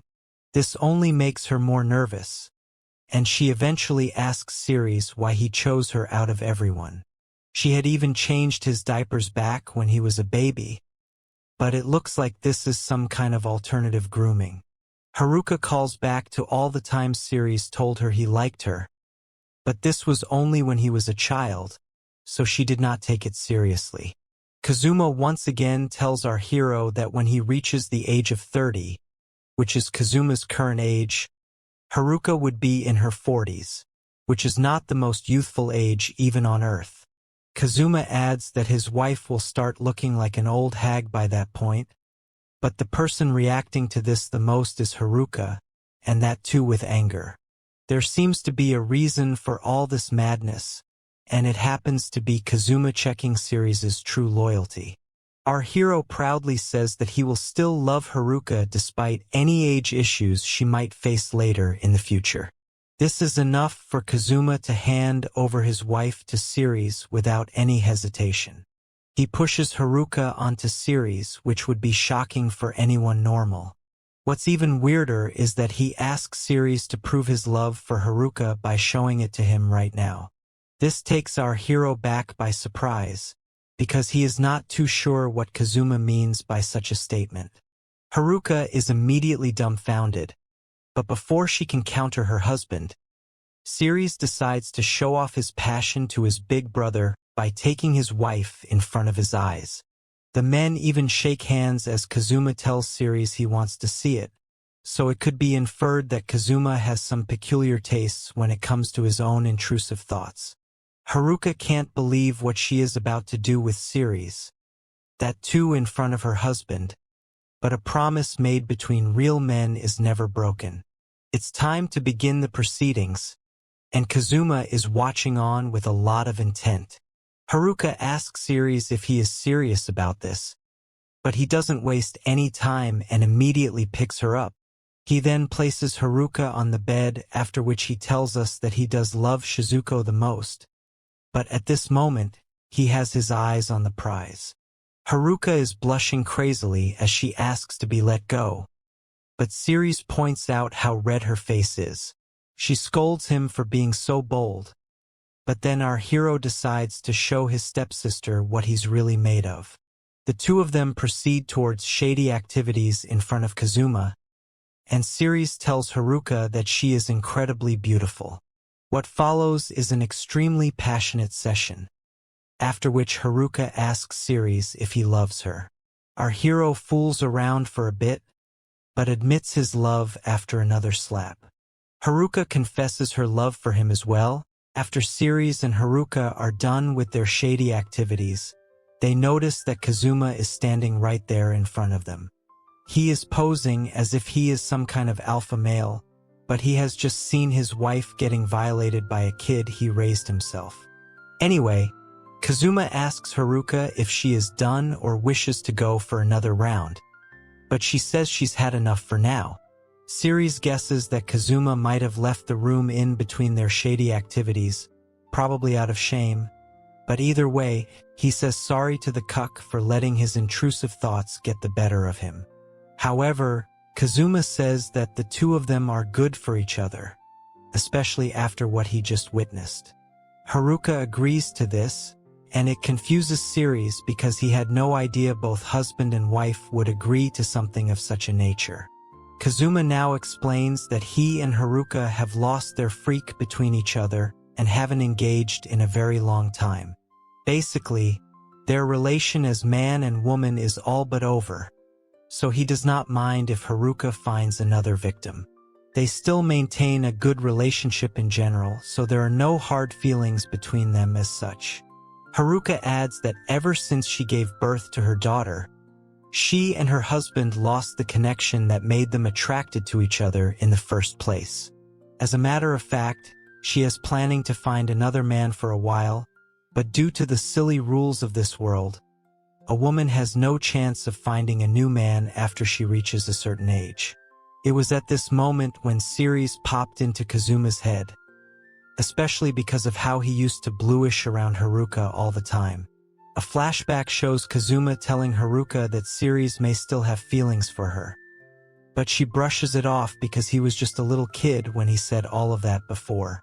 Despite this, Kazuma still felt that our hero did not grow out of his love for moms, and that theory has been proven true over here. Now that he has proven his intentions, Kazuma tells Ceres that if he would like it, then he will gladly hand Haruka over to him. In the middle of all this, Haruka just sits and blushes, but Ceres still can't believe that he is being given such an offer. However, Kazuma once again reminds our hero that he used to be a little creep back in the day, sticking to Haruka's leg like a dog who needed to get snipped. Ceres is reminded of this, and he does feel a little embarrassed, but he can't hide from the truth. Now, Kazuma says that he has lived with Haruka for a long time, and she still remains an important part of his youth, as they have fond memories together. Now that he has grown out of it, he wishes to walk a different path, but was not able to do so till now because he could not trust his wife to a random man. Now that Ceres is here, he has nothing to worry about, and can leave behind his days as a married man. He believes that our hero can make his wife a lot happier than he ever could, which is why he is entrusting Haruka to him. Ceres is so glad that he did not get beaten up for what he has just done to someone else's wife, and he happily accepts Haruka as his new mom wife. There's still another surprise waiting for him, as Haruka says that he might actually have 4 wives with him in the future. This is because of some promise that was made amongst the curvy moms a while back. So Haruka is still not sure if it's true, but she says it so casually as if this place is a feminist's nightmare. Ceres can't believe that he might be blessed with even more curvy moms, but there are other things to figure out as of now. The first and most important thing is the shop. If our hero is to take Haruka away now, then it could mean trouble for business. Kazuma reassures him that he has it all under control because he can just buy a young slave girl from the government and hire her as his maid. This will allow him to run a nice cafe. But Haruka has just realized why her husband was so keen to let her go. Of course, she herself is a 10, but since everyone operates on Drake mentality in this world, Kazuma would surely prefer a much younger slave. Ceres offers to lend the funds for the maid to Kazuma, but he firmly refuses this. Ceres once again asks Kazuma to take his money, because he wants to help his older brother for once in his life. Eventually, Kazuma does take the money, and he seems to have gotten a great deal out of this whole situation. Now, our hero leaves with his new wife mom, and he promises Kazuma that he will take care of her, no matter what. There are sparks flying everywhere between Ceres and Haruka, after which they decide to find out what Shizuko is up to. Haruka wants to meet up and talk with her fellow mom buddy, but Ceres says that he was instructed not to come back home today. Now, we move to Shizuko, who is having a nice drink to herself while also wondering if her lover boy has managed to get with Haruka yet. Now, Ceres takes Haruka on a detour and leads her to a familiar spot. She is hit with nostalgia as she sees the area, and it makes her recall when she used to watch over the kids back when she used to have days off from the shop. All the kids used to be a hassle for her, but Ceres was relatively easier to manage despite his intrusive thoughts. This leads Haruka to tell our hero that he has changed quite a bit, and it surprises him. The wife mom asks Ceres if this place full of memories was the only thing he wanted to show her, but he says there's more. Our hero then goes on to tell Haruka that he wants to make 1,000,000 more memories with her as husband and wife, but also calls her sis at the same time. This comes across as typical Alabama behavior, but Haruka doesn't have a problem with it. She holds her new husband's hand and calls him silly for trying to act cool like a poser. With that, Ceres and Haruka embrace each other and share a passionate moment. It's getting late now, so Ceres suggests heading back, but Haruka says that she wishes to stay here a little longer. Our hero has no problem with that, so the couple sits down together and they cuddle to make all the single folks depressed. After all this romance, it's time to take a look at the miserable bunch of heroes led by Zector. We see Mel, who is having a hard time with all the accounts, and she claims that she can't take it anymore. It's a huge pain to her, but Zector says that she should not be complaining as she has been exempted from all the other work of the party. Mel has to write periodic reports of the party's adventures to the church in order to get an allowance from them. This involves what kind of materials they intend to buy and what their future plans are as well. It makes Mel wonder how Ceres was able to do all of this without any problems. On top of that, the church gets mad at Mel if her handwriting is bad, or even if the party has no future plans. Clearly is a lot for the spoiled brat to handle, and it shows. Now, Lita shows up and tells Zector that she needs to do some maintenance on her sword. Due to this, she will not be able to handle the laundry, so she asks him to do it. However, Zector gives the convenient excuse that he is a man and would prefer not to wash a woman's delicate clothing. Lita then taunts Zector by saying he has it good. When he asks her what she means by this, Lita states that his holy sword does not need any maintenance at all. The only thing that Zector needs to do is clean it, which is a rather easy task. As far as Lita's sword is concerned, she needs to maintain it regularly, otherwise it quickly loses its edge. As a matter of fact, the other day, she almost lost her life because she could not cut off an ogre's arm. The attention now turns to Maria, who already says she doesn't want to do anything despite no one asking her to. Zector tries to reason with her, but she says that she will not have anyone else's work pushed onto her. This becomes a bit too much for Zector to handle, so he finally admits that their current situation is all his fault.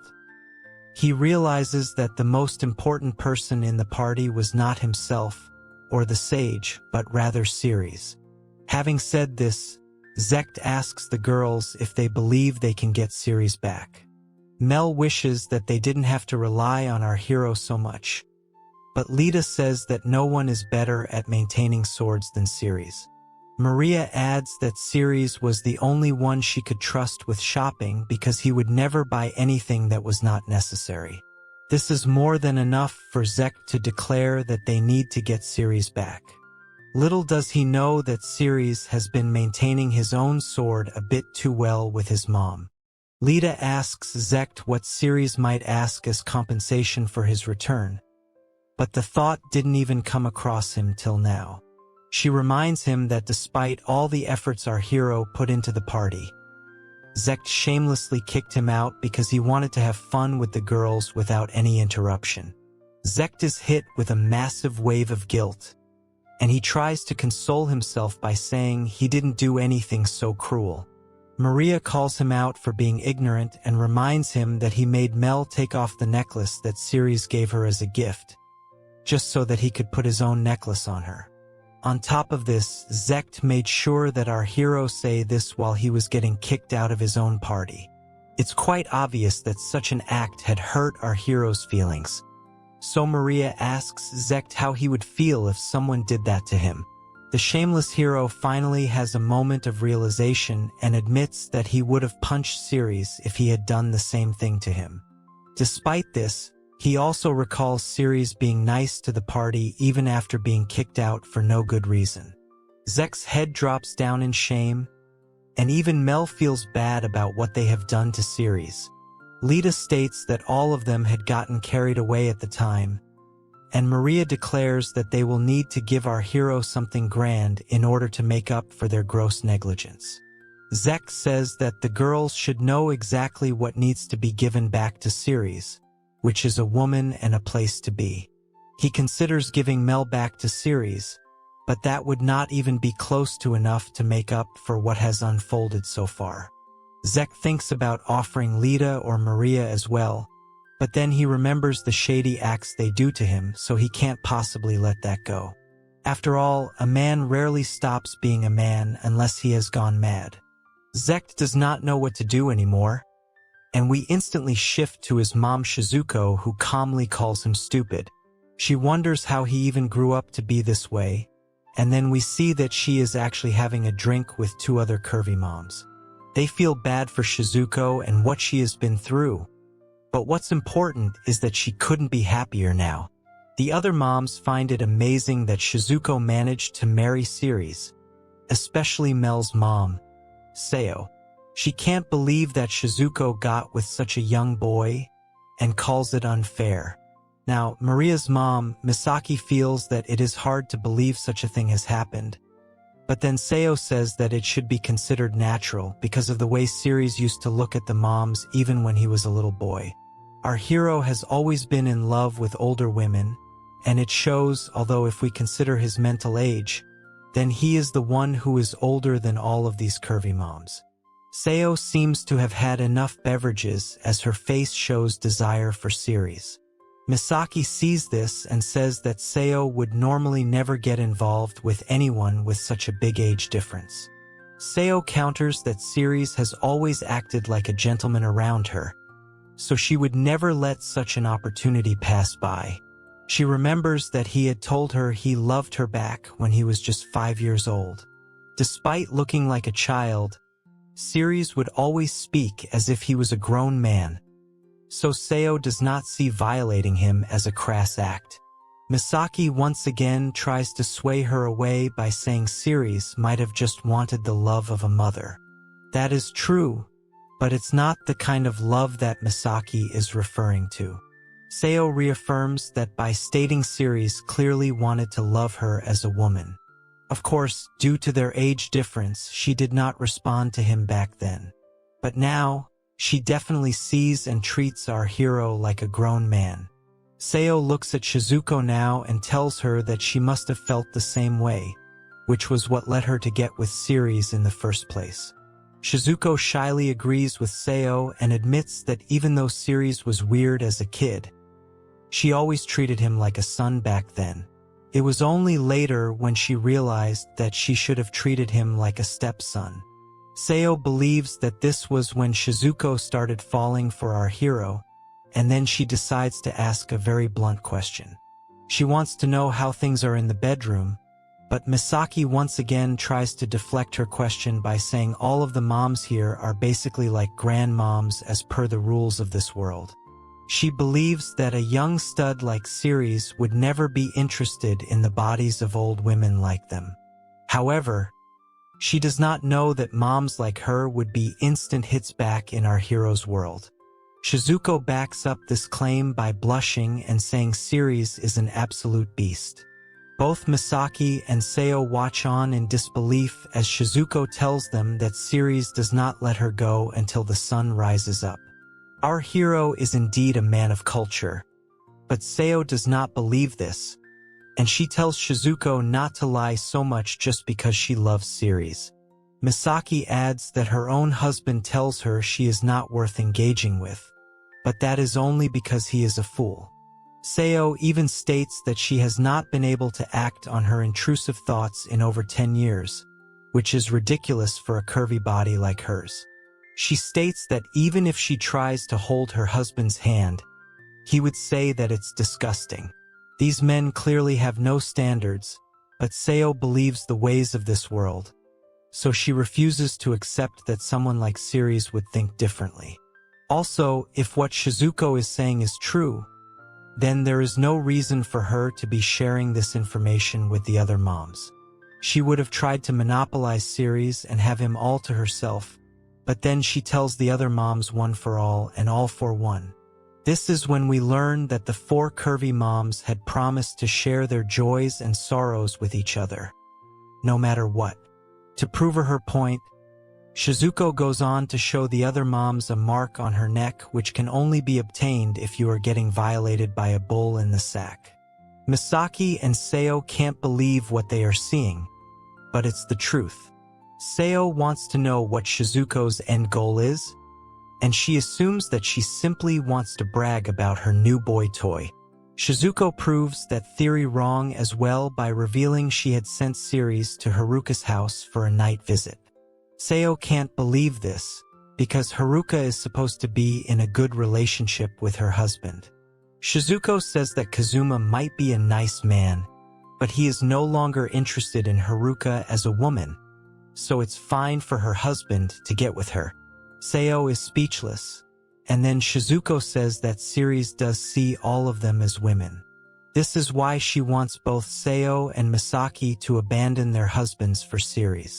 The curvy moms are shocked to hear this, but Shizuko tells them that this is their chance to go back to being women again. Of course, there are consequences to their actions, but the reward seems a bit too good to be true. They wonder if such a thing can even be possible, but the blush on their faces say it all. They tell Shizuko that if she is lying to them, then they will definitely get back at her for giving them so much false hope. Shizuko says that she is not lying at all, and counters by stating the other moms have to join her back as adventurers if what she is saying turns out to be true. This is when we learn that Seo used to be known as the teary-eyed ice princess who would freeze anything that stood before her. Misaki used to be called the berserk black knight who would chop down demons into minced meat. On this note, Shizuko tells the moms that it's time for them to go wild and relive their youth, but they tell her not to mention the nicknames they came up with when they were young and did not know any better. Now that all the intentions are out in the open, Seo wants to know what Siri has to do with them returning as adventurers. Shizuko says that if the moms would like to discuss this, then the chat will become a bit more serious, and she is not sure whether she wants to do that. However, Misaki says that she will go and prepare some tea so that the moms can talk this out properly. Shizuko apologizes to her because the moms are having this conversation in her house as well. Misaki doesn't mind at all as long as it's just them over here, so she goes ahead and fetches the tea. Now that everyone is set, Shizuko finally reveals that she is really angry with her son for being a useless jerk. The moms ask if this has to do with Zector kicking Siri out of his party. to which Shizuko says yes. After all, our hero only ended up following that group because the moms told him it would be a good idea. Despite this, the party pushed all the household chores onto him, and even made him work to earn his own living. Despite such an unfair deal, Siri still went ahead and did everything without any complaints. However, Zector was still shameless enough to kick him out of the party for no good reason. Neither Seo nor Misaki knew about this, as can be seen in the grim look on their faces. Misaki can't believe that Maria has been giving so much trouble to Siri, and Seo is also upset with Mel for not supporting Siri. As a matter of fact, she has already decided to give her daughter a good scolding for her actions.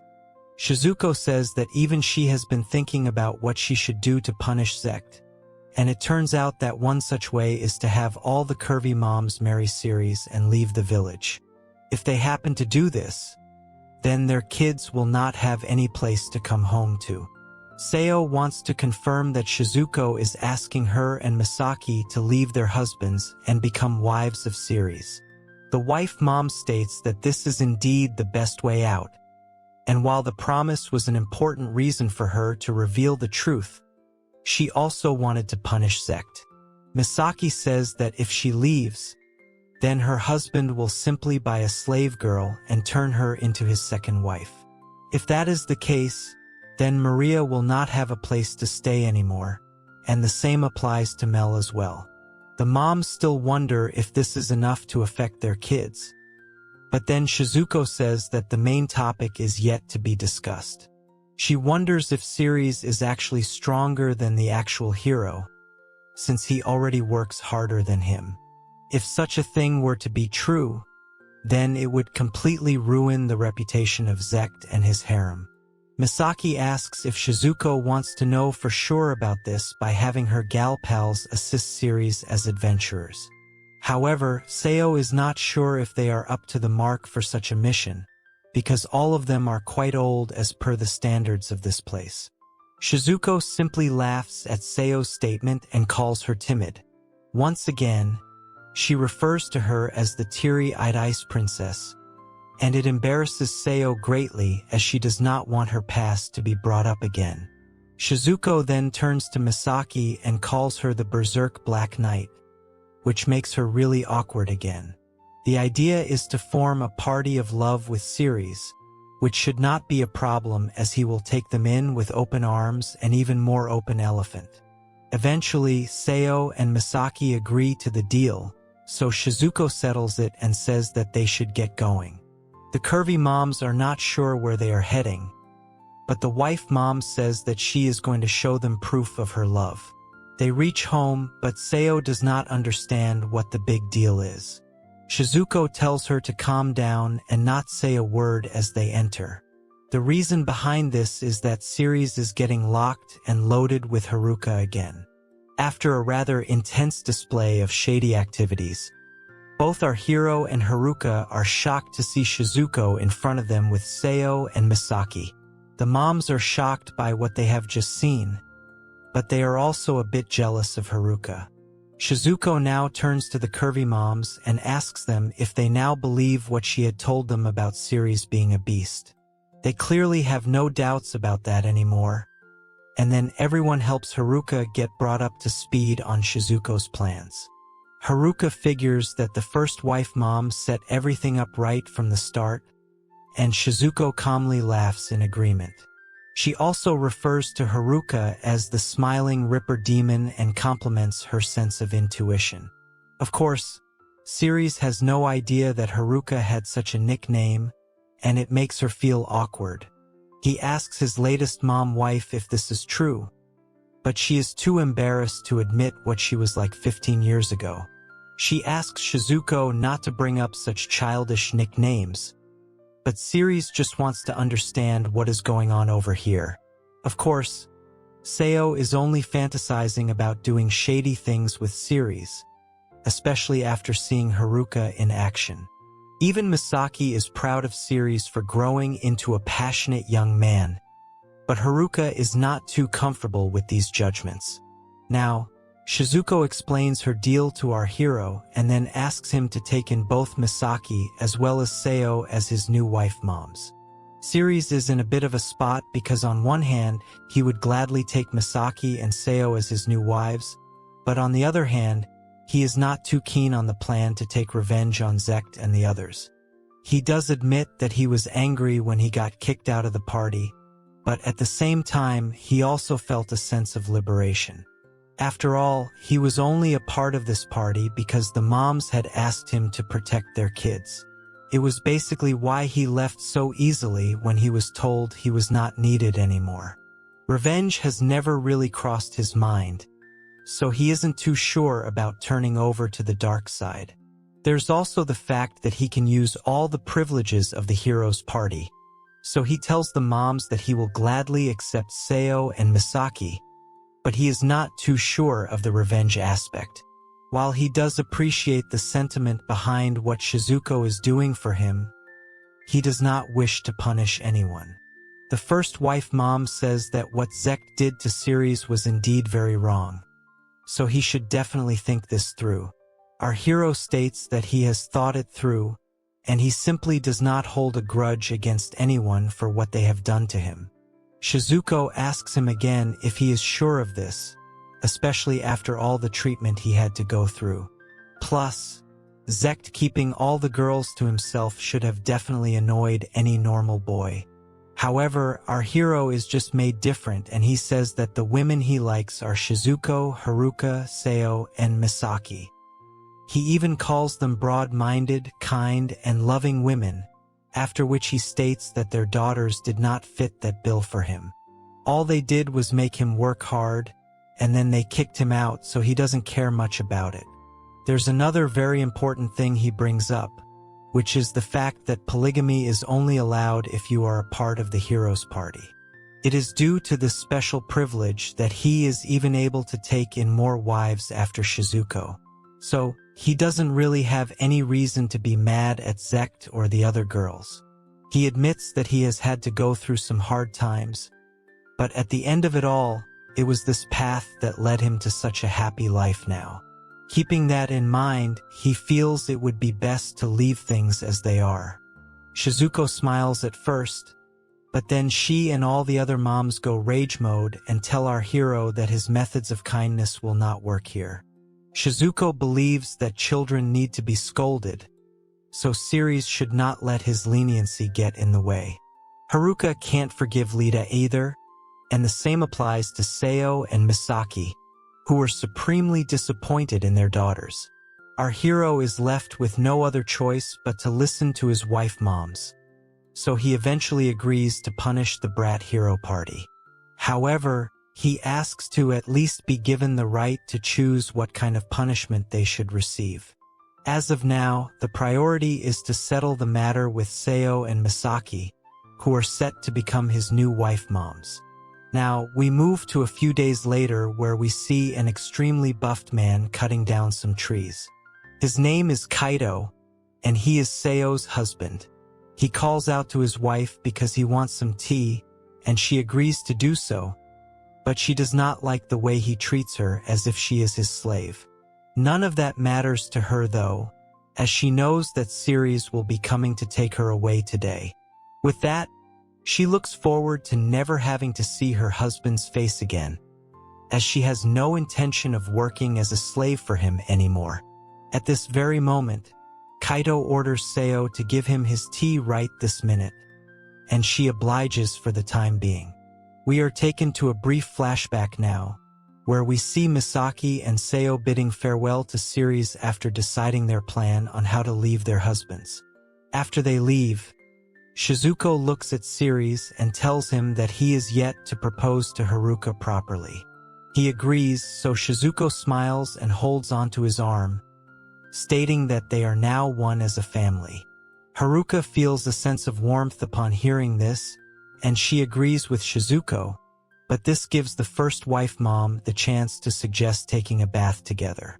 Haruka and Siri are shy about it at first, but they have done much shadier things than taking a bath together, so they decide to hop into their towels.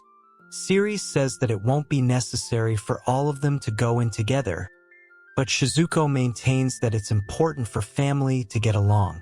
Our hero does not have any answer to that, so he allows his wife moms to wash his back.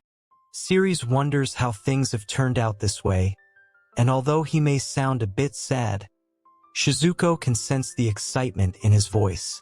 Anyway, she tells Haruka that it's time to clean the front, and this makes Siri a bit nervous.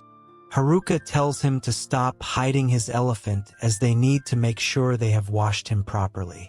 One thing leads to another, and as we would all expect, our hero gets to live out the ultimate desires of most young men.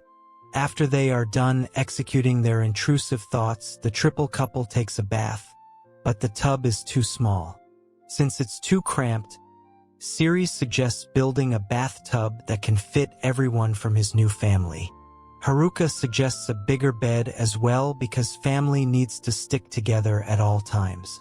This makes Siri happy, and he agrees with his big sis, who is also a mom and his wife at the same time. Now, we move back to the present where our hero has come to Seo's house so that he can take her away from her husband. Seo opens the door with a bright smile on her face and welcomes Siri inside. She tells him that the person he needs to meet is waiting for him inside, and this makes him a bit nervous. He goes on to sit down in front of Kaido, who is striking a pose like a boss. He comments on how Siri has finally made it here, and we can see that a proper feast has been prepared for him. Our hero is still standing, which makes Kaido angry, so he scolds him and orders him to sit down this instant. Siri wonders if he is actually welcome in this place, but then Kaido says it's time to start with a drink. Our hero thanks him for his hospitality, and then the men have a drink. Kaido comments on how Siri has grown into a full man from a little brat. He responds by thanking him for the help he provided during when he was a child. Kaido says that he only taught Siri how to work the fields and the livestock, so all his adventuring skills are due to his own hard work. However, Siri says that Kaido is wrong about his because whenever an adventurer would come to town, he would always tell them to teach our hero a thing or two. Kaido is not sure if such a thing had happened, but Siri remembers it well. Our hero thanks Kaido for every single thing he's done for him, but the buff builder says that this is only sentiment speaking. At the end of the day, he is just a stubborn father who is hated even by his own daughter. Of course, if we were to compare Kaido to the bosses Siri had to deal with in his past life, then he would be cute at best. Of course, our hero has a lot on his mind when it comes to sentiments, as he had lost his family in this world at an early age. He then tells Kaido that he considers everyone in this village as his family member. Kaido is not interested in small talk, so he tells Siri that they should get down to business, which in this case happens to be his wife. Siri firmly says yes, and even Seo can be seen peeking from the background. Kaido says that if it is Seo that Siri wants, then he can have her, which is actually a very straightforward offer. Even Siri did not expect things to go so smoothly, but then Kaido explains that his wife really does not have any fond memories of him. When they got married, Kaido's dad was still alive, and even though he was going to pass away soon, he kept nagging at Seo to have a girl who could provide a strong and healthy heir. This had become a lot for her to deal with as a new wife, and after Kaido's dad passed away, it was on him to look after her.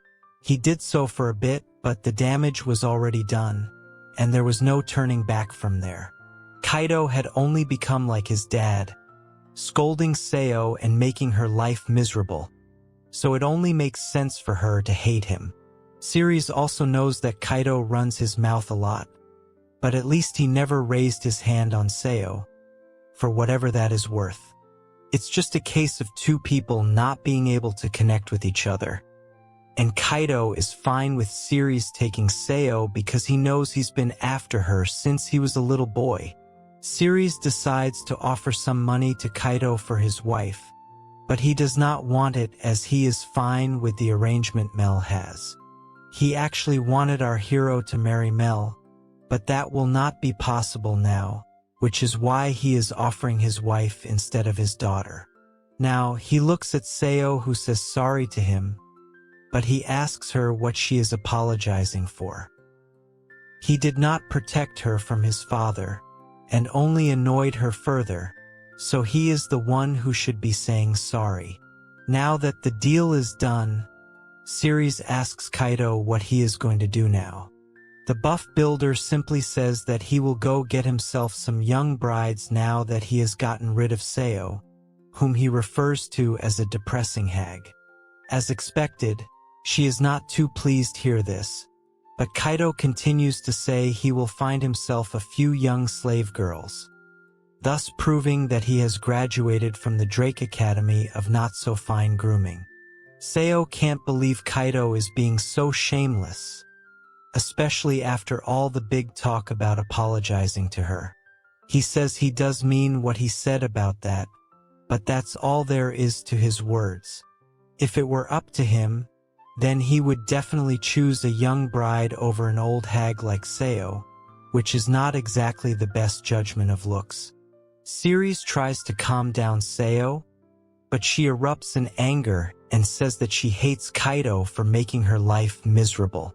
The buff builder couldn't care less, and tells Ceres to take Seo away from his sight as she is souring his mood.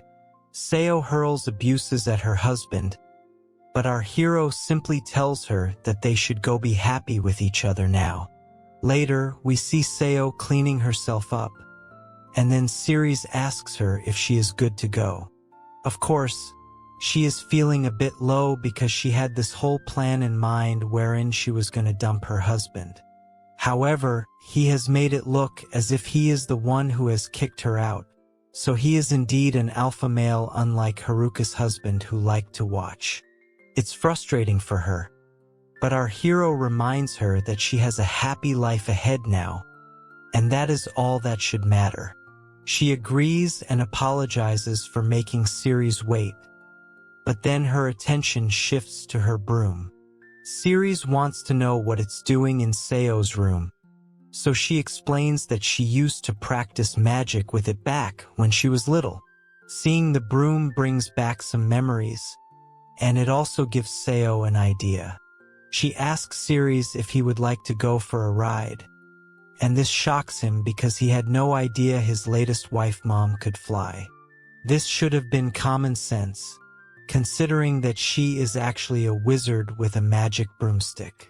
With that, Seo takes off with Ceres on the broom, just like an R-rated version of Harry Potter.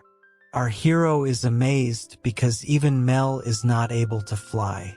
Seo explains that her daughter is a sage, so her spells are very potent, but the problem is that she does not know how to control her power. Ceres tells us that he does have the power of air walking, which allows him to walk in the air, but even that can't get him up to the kind of altitude he is at right now. It makes sense now that Seo used to be an S-rank adventurer, because her experience is truly out of this world. Now, Ceres asks Seo if she has settled down from the earlier situation with Kaido, but it is not easy for her to just forget about it.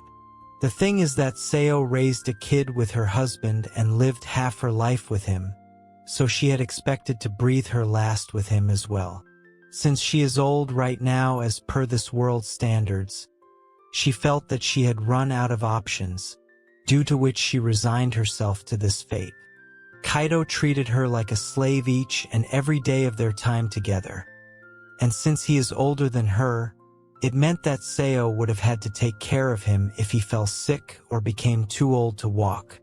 Luckily for her, when Shizuko said that she could live a happy life with Ceres, Seo felt that she could get her freedom back again.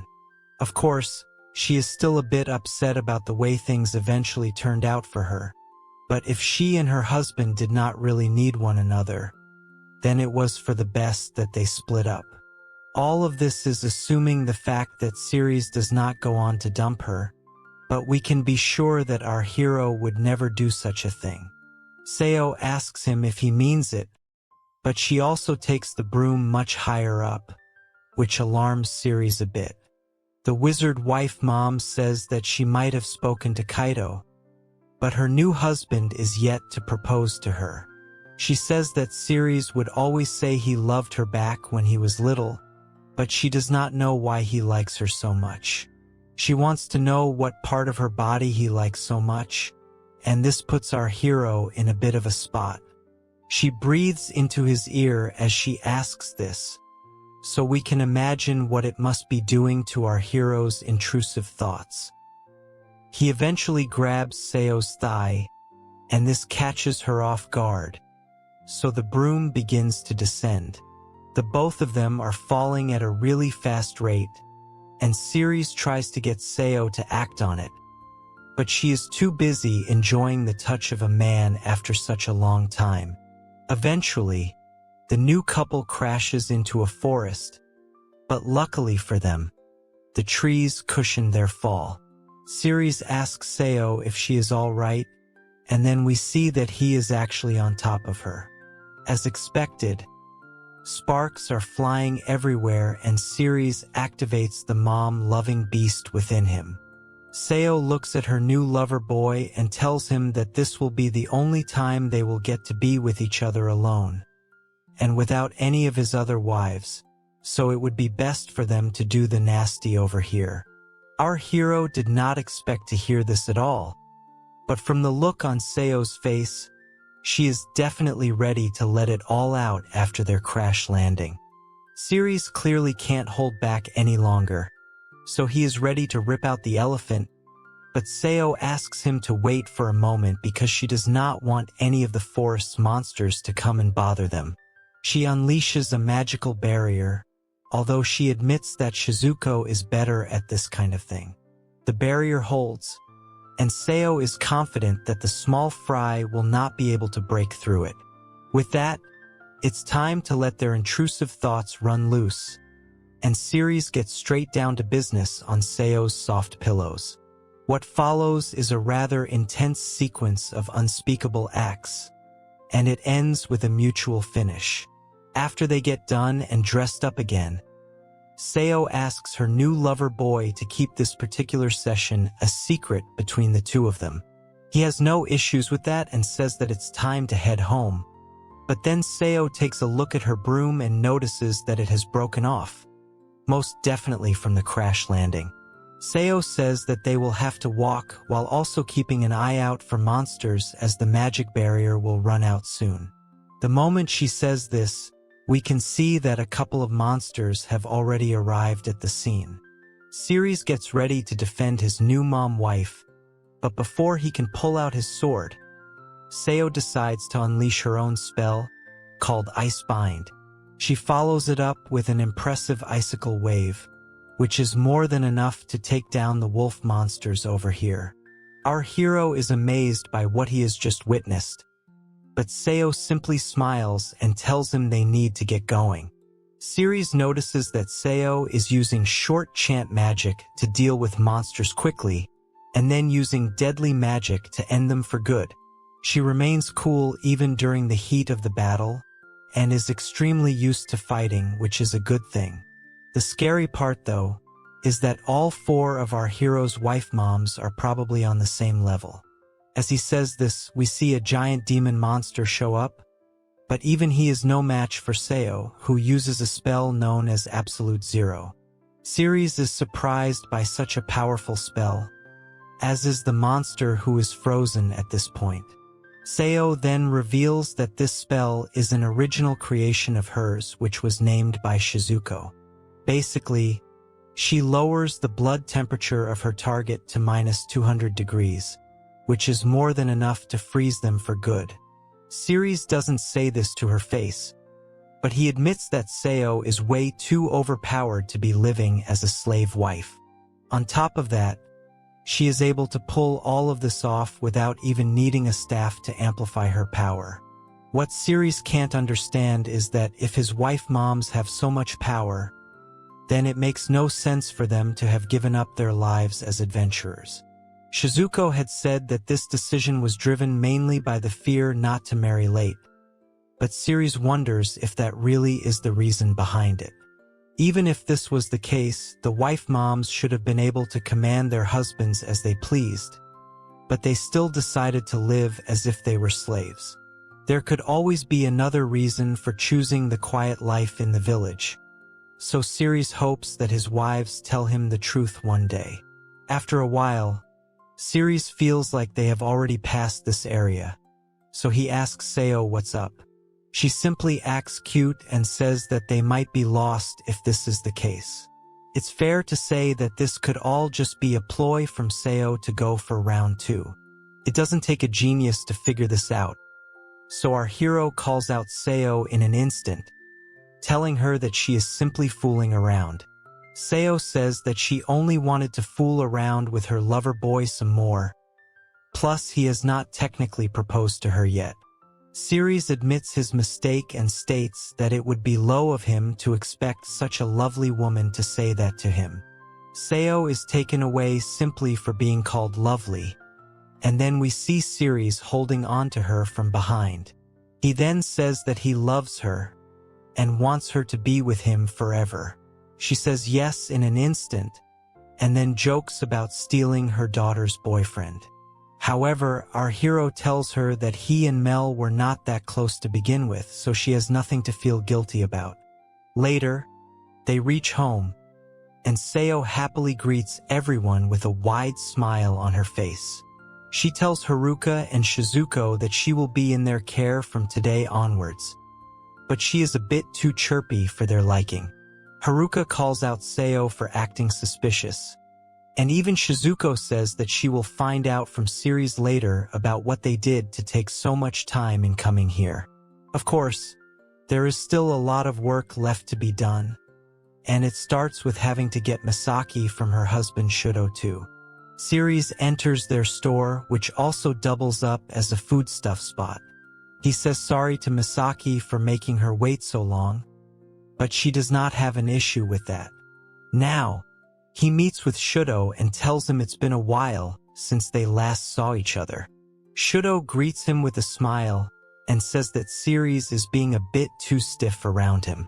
He asks if our hero would like to have a drink, and then he shows a bottle of brandy, which he has been saving for this very moment. Siri identifies the booze instantly, which impresses Shudo. He says that our hero is very knowledgeable and is the only one in the village who gets him, apart from Kazuma, who is a cuck, in case you forgot about that. Now, Siri tells us that Shudo is a very knowledgeable man, especially when it comes to luxury items. He's smart to boot, but the main issue is that he is an overly rational oddball. It is due to this behavior that the villagers are not too fond of him. Despite that, our hero can't forget that it was Shudo who taught him how to read, write, and also do math. Of course, this should have been easy for a man who was reincarnated into another world, but Siri reveals that he needed to brush up on his skills, as he had forgotten a lot during his reincarnation process. Keeping in mind all of this, Siri thanks Shudo for all that he's done for him. However, Shudo says that the shocker came to him when he saw how good Siri was at reading and writing when he was just 5 years old. Shudo also points out that Siri could watch over his store while he would read, so it was like a reciprocal relationship. Our hero feels that Shudo was born in the wrong place, as he is more suited to be some kind of scholar in the royal family. Either way, Shudo proposes a toast because the brandy is way too tasty to ignore. Siri also takes a sip, and then Shudo says that it's always a pleasure for him to speak with people like him and Kazuma. However, it is not the same when it comes to anyone else. Siri wants to understand this further, so Shudo states that he is not meant to be a father or a husband. Of course, he had to keep up appearances when Maria was a baby, but he states that she was a massive pain in his backside. He then says that there's no point in beating around the bush, so he asks Siri if he has come here for Misaki. He says yes, so Shudo tells him that he can take her right now if he wants. Our hero asks him if he is sure about this, but then he reminds him that he just said he is not fit to be a husband. He simply does not love Misaki anymore, although that was not always the case. When Misaki had given birth to Maria, Shudo's love for her had peaked, but ever since then, his flame for her had quickly burnt out. Even now, they barely talk to each other at home, which is never a good sign for couples. So, if Siri wants to take her away, then he has no problem with it at all. Plus, Shudo also knows that our hero has liked Misaki for a while, which means that pretty much all the husbands knew our hero's shady intentions even when he was a little boy. Siri has to act innocent, so he shows surprise when he hears this. But Shudo says it was quite obvious to sense the mom lover inside him. He then calls back to an early memory of Misaki giving Siri a bath, which proves his point. Now, Shudo says that our hero did lose his mother at a very young age, so it would not be strange for him to want women with motherly features. He even states that there are multiple such cases out there, and refers to them as oddballs who enjoy the company of moms and grandmas. Having said that, Shudo has complete faith in Siri when it comes to taking care of his wife. He then asks Misaki if she is fine with it, but the look on her face suggests that she is angry at her husband for comparing her to a grandma. Siri does acknowledge that Shudo is a smart guy, and he is sure that he would have already sorted out his future. He goes on to ask what he will do moving forward, and Shudo seems to be very happy that he was asked this question. His answer, though, isn't exactly what you would expect from a genius, as he says that he will buy himself a young slave girl. With all the husbands stating the same thing so far, it's fair to say that the men of this world are not like us. Shudo reasons that Misaki is no fun at all, while Maria only has flowers in her head. So, him buying a young slave girl with an interest to learn would be a great experience for him, among many other probable things that he would like to do to her. As Shudo continues to talk about the value of high-class slave girls, Misaki finally loses her cool and smashes the table with her fist.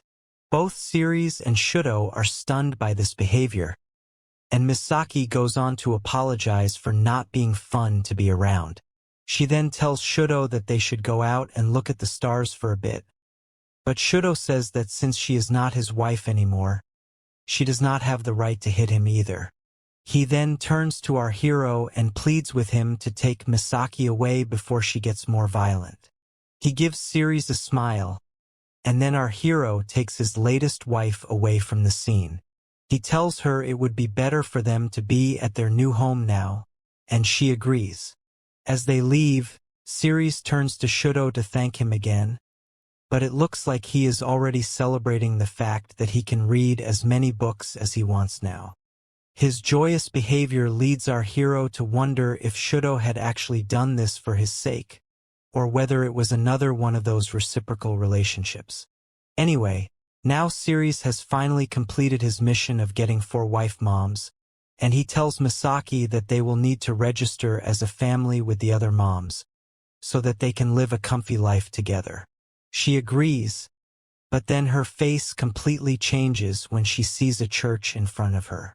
Siri asks her if she needs something from the church, so she says that her husband did not like weddings or anything like that, so she never really had the chance to wear a dress.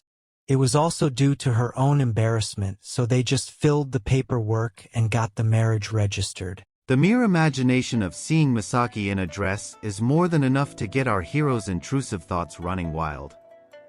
He says that he has to see the curvy mom in a dress now, and it makes her all the more excited. She then realizes that she has actually lost a lot of muscle due to her wife duties. Misaki doubts if she can even swing a sword as hard as she used to before, because the only sword she's been craving since marriage has been of a different kind. Misaki then asks Siri if she and the other moms are going out with him on an adventure. He says yes, but reminds Misaki that he will be the one doing most of the fighting, so she does not need to worry about it. However, Misaki says that she used to be a night girl, so she must always stand on the front lines. If she is not able to do such a thing, then she will only become a hindrance for Ceres.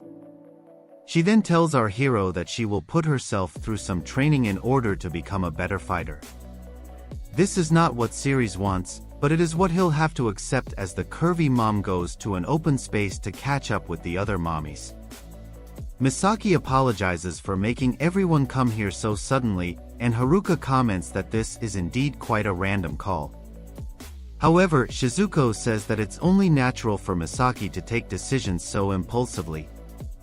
The curvy mom says that she is doing this only because she has not been able to get any exercise done in the last few years. She wants to test out her current strength on a rock golem, which is rather surprising to Haruka. Shizuko has no problem with this, so she decides to give Misaki a defensive buff in order to ensure her safety. Seo stands by and says that she will be cheering for her mommy friend while sipping on some tea. Now, the rock golem shows up in front of the curvy mom, and it is quite dangerous indeed. She swings her sword with all her might and manages to make some sort of impact on the beast. However, it's only a bit tougher than a scratch, and Shizuko comments that Misaki would have been able to take down the monster with only a single blow if she was in her prime. The rock golem is in no mood to play, so it launches an attack on Misaki, but she is able to block it with her massive sword. However, this feels extremely heavy on her, which means she is quite rusty and needs assistance. Haruka can't just stand there and watch her friend struggle like this, so she prepares for battle and asks Shizuko to perform a defense buff on her as well. The mom wife does as she says, and then Haruka springs into action to help the Berserker Black Knight. She tells Misaki that it's time to show the monster how two vanguards work together, and confesses that she just needed an excuse to move her body as well. She lands a swift strike on the rock golem, and this motivates Misaki to do better in order to impress her new husband. Shizuko comments that Misaki is the one who likes to lead the fighting straight on, while Haruka likes to disrupt the opponent's actions with her skills. While Haruka keeps the rock golem distracted, Misaki goes on a trip down memory lane. She tells us that her marriage was never smooth sailing right from the beginning. It did not matter what she did, Shuto would just not pay attention to her, although working out to become a muscle mommy may not be every man's cup of tea. Seeing her husband's indifference made Misaki question why she rushed into getting married in the first place. She had actually loved her time tending to the store with Ceres for company. After all, our hero would entertain her all the time by saying how much he loved her. He also said that he would come to take her for himself once he was all grown up, which goes on to prove that our hero does follow through. Anyway, Misaki says that she must become a strong woman who is deserving of Ceres' love. This is all it takes for her to get motivated and unleash her entire body's strength into one finisher move. It totally destroys the rock golem's leg and impresses the other moms. Shizuko says that this was a very strong attack, and Seo says that the Berserker Black Knight may finally be getting some of her strength back. The curvy mom poses with her giant sword and says that no matter what the attacks may be, she will take them head on. She is also ready to take on Ceres and his feelings for her, which will definitely involve Head in some other way. Now, we move to our hero who has gone shopping for his latest mom wife. The shopkeeper decides to show him the best dress the store has to offer, and it turns out that Ceres had actually ordered for it to be made in a short period of time. He thanks the shopkeeper for doing such a great job and tips him extra for his efforts. Of course, no one is going to say no to such a generous tip, so the shopkeeper thanks Ceres for his patronage. It's quite late now, which means that Ceres will not be able to ride a horse back home. However, he does have enough stamina to return via his own strength. With that, he uses his airwalk move and glides through the sky while thinking about Misaki. He says that the curvy mom is very kind and motherly, which reminds him a lot about Shizuko. However, there's something about Shizuko's aura that makes her look like a reincarnated person from long ago. Then we learn that the wife mom actually had a Japanese ancestor, which explains her Japanese name as well. Misaki does not have any kind of Japanese ancestry, and still, she has a classy appearance that gives off the vibes of purity and beauty. As a matter of fact, Siri feels that she is a Yamato-nade Shiko, who has such an open mind that she will accept anything with merit.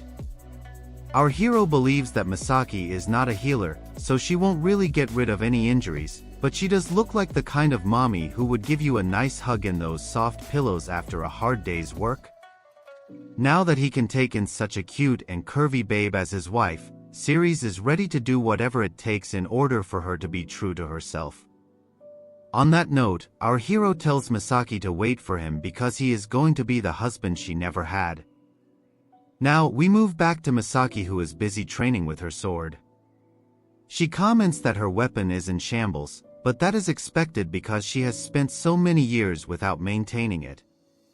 Suddenly, she hears Siri from behind and asks him where he had been all this time. He says that he had to take care of something, but more importantly, he has a request for Misaki. He wants her to come alone by herself to the church later at night, probably because this father wants to see her sin. Misaki is a bit confused, but Siri tells her that she can take her time. Misaki wonders what all of this was about, and to top it off, her lover boy looked very tired too. The curvy mom does not want to waste any more time, so she leaves her work and goes straight to the church. The door is unlocked, which comes as a surprise to her, and then she enters the church. Nobody should be here at this time, so Misaki calls out to Siri, hoping to find some answers. As she continues to call out to her new husband, the curvy mom stops in her tracks and is amazed by what is in front of her. It is none other than the beautiful dress our hero had bought earlier, and Misaki can't help but to keep gazing at it. The curvy mom is totally won over by this gesture, and she can't believe that she is back to wearing a dress at her age, although such attire is the standard for women her age back on Earth. After she is done getting ready, Misaki stands by herself as Siri slowly enters from the back door. He calls out to his new wife mom, and she turns around to ask him how she looks in her new dress. The curvy mom is nothing short of stunning, as her soft pillows and curvy curves would even make comic guzzlers lose its sense of thought. Siri is of course extremely pleased by what he is seeing, and his intrusive thoughts could probably put Diddy to shame right now. Our hero tells Misaki that she looks splendid and she thanks him while blushing uncontrollably. Siri says that he also wanted to get her a necklace as proof of their engagement, but he did not get the time to arrange for it. Misaki says she is extremely happy with what has already been done for her, but she wants to understand why Siri is doing so much for a mommy. Siri says that all of this is simply because he has always loved Misaki ever since he was a kid. Helping her out at the store gave him some of his most enjoyable memories, especially whenever he would get to see Misaki's lovely smile. Our hero has rizzed up his latest wife mom to a whole other level, and it brings tears to her eyes. On that note, Siri bends the knee and asks Misaki if she would like to marry him. There is no way under any possibility that she is going to say no to him, so Siri has officially collected the holy quartet of curvy moms. Misaki takes his hand, but something happens to Siri at this time, and he's feeling a bit woozy here. Eventually, our hero drops to the floor as he realizes that he might have used the airwalk move a bit too much while coming back home. With that, he passes out and only wakes up after some time. As he tries to figure out what happened, Siri can see that he is resting in Misaki's lap with a great view of her pillows. The curvy mom tells him to stay as he is, because he will need to rest after all his hard work. Misaki now says that she is so pleased by whatever Siri has done so far, that she has to give him something in return. It's quite obvious that her pillows and kitty will come into the equation now, but Siri tells her that she has paid him back plenty. Of course, he's only saying this to seem like a nice guy, but we all know that there's a diddler hiding inside every man of culture. Misaki tells our hero that he is making a very naughty face and his elephant is looking quite energetic as well. This reminds her of the time Siri would keep staring at her curvy body even back when he was a little kid. The shady look on his face cannot be mistaken for anything innocent, and it makes even Siri's lament how intrusive his thoughts can be. Our hero does not know how to react now, but Misaki is aware of his needs, so she asks him if he would like to. Only a fool would say no to this, and Siri's definitely looks like he is awakening his inner beast. Of course, it doesn't take long before Misaki starts to feel the heat, and Siri's is also in the same position. Misaki laughs and jokes that they might get into trouble for shady things while inside it, but that's not enough to stop the holy blessings of intrusive thoughts. What follows is a rather extreme session of events, and Misaki experiences true enlightenment by the end of it. She tells her lover boy that she has never pursued pleasure like this before, so she thanks him for making her happy. Now, they get ready to head back home, and Misaki states that she wants something more than a necklace. She needs a new sword and armor, because her current artillery is totally in shambles. She also tells Siri that she and the other moms will go on adventures with him so that they can make a much bigger name than Zector and his girls. Since this is the case, they are going to be up against some really tough opponents. However, when that time arrives, Misaki would like to be the one who stands on the front lines. After all, protecting the people she loves is all she cares about. Siri can't really say anything to such a fine pair of pillows, so he looks at Misaki with shady eyes and accepts what she says. Now, they come back home and Shizuko declares that her husband has officially consummated his marriages with all four curvy moms. It's time to review the group's future plans, and the first task is to leave the village after formally marrying Siri. This way, Zector and the other girls will not have a place to come back to. However, Shizuko notes that simply leaving the village may not be enough for her loser son to get an understanding of his responsibilities. Keeping that in mind, the second task is to have Siri accomplish more as an adventurer than the hero party. Haruka is ready for this mission, as are the other moms, but our hero has something on his mind. Shizuko notices this and asks her lover boy to tell his mom wives what he feels. He says that it's just been a while since he met Kazuma and the other past husbands of his current wife moms. Siri is thinking about how nice they were to him, but this only makes the curvy moms flip over to the dark side. They tell him that their previous husbands may have been nice to him, but that was not the case with them. Now that the wife moms have our hero Siri all to themselves, it's time for them to reveal the truth about their husbands. Haruka goes first and explains that she only went for an amicable separation from the cuck Kazuma because she didn't want any drama. There's also the fact that Siri looked at him like a big brother, but the truth of the matter is that Kazuma is a number scumbag. Haruka even goes on to state that his name might as well be Scumma at this point. This comes as a huge shocker to Siri, but this is just the tip as Seo explains how her husband Kaido may have loved to speak as if he was the peak male archetype, but the reality is that he is nothing more than a shameless moron. Seo wastes no time in calling Kaido trash, and as expected, our hero is not taking too well to these revelations.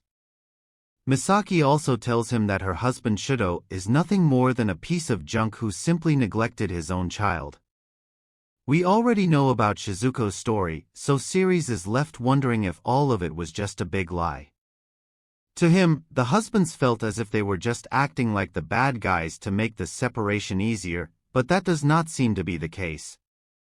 Now, Shizuko pulls out a pouch of coins and tells our hero that she has taken back the money he had given Kazuma.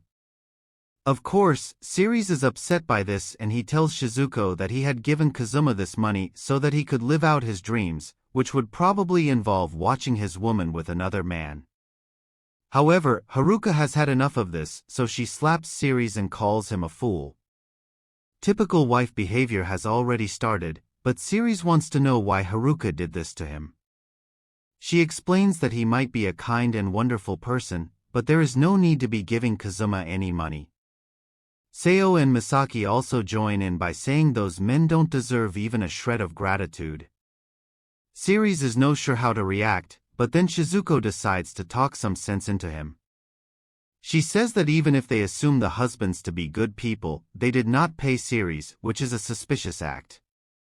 Siri says that he is the one who has stolen the wives from these men, so it's only normal for him not to get paid for it.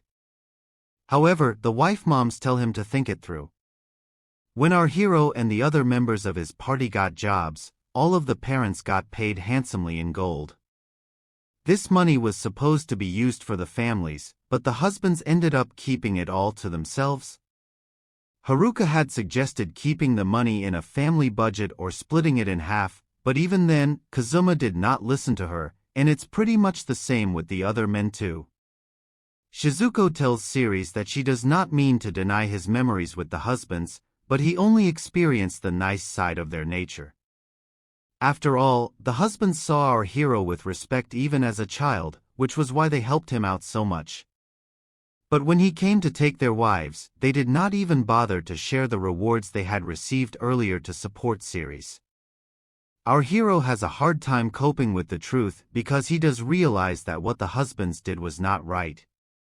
However, he cannot deny the fact that these men still raised him, no matter what their reasons may have been. Now, Siri gets a bit cheesy and tells his wife moms there's nothing more he wants from the world other than to be with the four of them. Becoming a noble who lives in a fancy mansion with young wives may be Zek's way of becoming Hugh Hefner, but Siri is a man of culture, so he does not see that way of life to be appealing when he has his own mommy army in front of him. Living his life with these curvy mommies is far better than anything else he could have ever asked for. Siri tells the moms that when he had met them he was just a kid. No matter how much he loved them, he had to hold back on his passion because of their husbands. Despite this, he could still not look at any other younger girls the same way, probably because Drake was already doing that. This is why his only option was to have the husbands willingly hand over their wives to him. Everyone becomes emotional over this speech, especially when Siri says that for him to get even one of these curvy mommies was a dream come true. Yet now, he has all four of them standing in front of him, just like a miracle come true. Our hero says that even 10,000 gold coins would fall pale in comparison to the idea of him being able to live the rest of his life with his wife moms. After all, with pillows and kitties like theirs, these mommies have given Siri all the treasures of the world he could have ever asked for. Shizuko wipes away her tears and agrees with Siri regarding their happiness being the most important thing right now. She holds our hero's arm and says that her husband and Zec don't matter to her now at all. However, she quickly turns over to the dark side and says that she really wanted to punish the men for what they had done. Now, the other mommies reveal that their ex-husbands will soon be buying slaves for themselves with the money they refuse to share with Siri. Misaki adds that their kids will have no place in the little nest their husbands are going to make with these slave girls. Shizuko takes great pride in the fact that at least the kids will realize how much better Siri is than them. This act of revenge is good enough for the mommies who at this point look scarier than the devil himself. Siri laments that all his attempts to pacify his wife moms have fallen flat on his face. On top of that, it looks like Shizuko is simply getting angrier by the second, wanting to get revenge not just on her own husband, but the other husbands as well. Seo asks Shizuko about her own ex-husband Zector, who at this point should have already lost his life in the mines. She smiles like a cute mommy but says that she actually wanted to do it with her own hands, which obviously makes Siri feel like he's married a bunch of psychos. Our hero can't deal with such violent discussions, so he heads over to the neighboring town so that he can sort out his thoughts alone. He tells us that the does not really hold a grudge against Zect or any of the ex-husband, but the problem is that if he decides against revenge, then his wife mommies will get upset.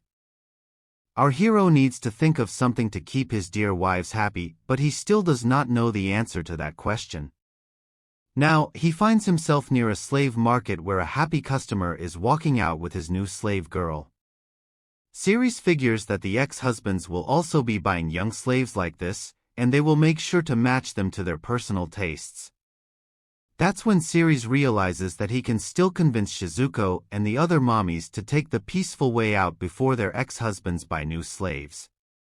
However, for this to happen without any ill feelings, Siri will need to visit someone important. It's none other than Count Gamer Yuta, who is the feudal lord of our hero's hometown, Jimna. Count Gamer greets Ceres after a long time and says that he has heard our hero has become a dragon slayer now. Ceres does not want to beat around the bush for too long, so he decides to show the Count what he has come here for. He offers water dragon scales, which are known to be rare items, costing as much as 100 gold coins for one. Count Gamer makes his offer, but Ceres says he doesn't want any money for these scales. He reveals that these scales were at the base of the neck of the first ever dragon he had slain. Since he had a debt of gratitude to the Count, he decided to offer him the scales. However, Gamer says that he cannot accept such valuable items for free in good conscience. He also doesn't remember doing anything too outlandish for our hero. Ceres reminds him that it was because of his good ruling that he could be loved by the people of his village despite being an orphan. The Count becomes emotional, but then he tells Ceres to spit out what he's really come here for. Our hero tells the Count about Zector, who had gotten sentenced to the mines for tax evasion. He then states that he will pay Zector's share of the taxes and only wants him to be freed. Count Gamer is surprised by this request because Zector has a rotten reputation in the whole town. He asks Ceres if this is really what he wants, to which our hero says yes. Mainly, he needs Zector as part of his own revenge plan, but he also wants to pay him back for taking care of him when he was a child. The Count is not sure if this is even a hard bargain, so he allows Zector to be forgiven in exchange for the dragon scales. Our hero is glad that Zector will not lose his life in the mines, although he could probably be in store for a fate lot worser than death with Shizuko. Now, Zector is brought before our hero and he looks quite miserable. He apologizes to our hero for all his sins, but Ceres simply tells him it's time to return to the village. On their way, he asks Zector why he had to go and sell Shizuko the way he did. After all, if Zector really wanted to sell Shizuko, our hero would have been the first one in line to buy her. Zector remembers making a promise similar to this back when Ceres was a kid, but he says once again that he had succumbed to temptation and done horrible things. Ceres reveals that by matter of fate, he was able to find Shizuko and make her his wife. Zector does not know what to say to this, but then Ceres asks him if he regrets his actions, to which he instantly says yes. Our hero tells the shamed ex-husband that if he really regrets what he has done, then he should go and apologize to Shizuko. He does not ideally want these two to meet, but it's important for Zector to be able to live in this village if Ceres wants his revenge plan to come true. He realizes that he will have to explain the long-term vision of the plan to Shizuko later, but for now, Zector asks him for a favor. He wants Ceres to stay by his side when he meets Shizuko, but our hero instantly refuses because he too is scared of his wife Mommy. He then pushes Zector forward to become a temporary punching bag for Shizuko. She greets our hero with a blushing smile, and she can notice someone else with him, so she asks who it is. Of course, once she realizes that it is Zector, Shizuko awakens the demon lurking inside her. She looks so scary that even Sukuna would want to avoid getting in her way at this moment. Now, the wife mom puts on the look of a demon and asks her ex-husband if he is ready to meet the consequences of his actions. Has clearly awakened a monster that would make the devil himself tremble in fear. She looks at Zector straight in the eyes and oozes evil intentions as she tells him he has a lot of guts to even show his face around here. After all, he spent all his money on alcohol and gambling, only to sell his own wife to a slave trader to try to make some more cash. Ceres wants no part in this, so he walks away from the scene, and Shizuko taunts Zector, asking him if he will be able to survive till the time our hero returns. Meanwhile, Haruko, Seo, and Misaki wonder what has happened to Shizuko, after which they learn that it's to do with Zector returning. Naturally, this makes them upset, and they ask why a trash boy like Zector is here. Seeing the wrath of these women scorned makes Ceres feel lucky that he is the one they want to unleash a different kind of fury on. He tells his wife moms that he has brought Zector here as a tool to be used to get revenge on the other husbands as well. Of course, before that can happen, He has brought him here so that Shizuko can take care of him first. Our hero then tells the mommies that they can do whatever they want to Zector, but maintains that they cannot take his life. This makes the mommies very happy, but the same cannot be said for Zector. Anyway, Shizuko and her mommy gang decide to torture him for as long as they can, and not in the 50 Shades of Grey kind of way. The viewers of Comic Guzzlers are not people of violence, so we get shifted to a calm scene where such shocking acts are not in view. Ceres is calmly chilling and looking at the sky while we hear a lot of stomping and other godforsaken activities.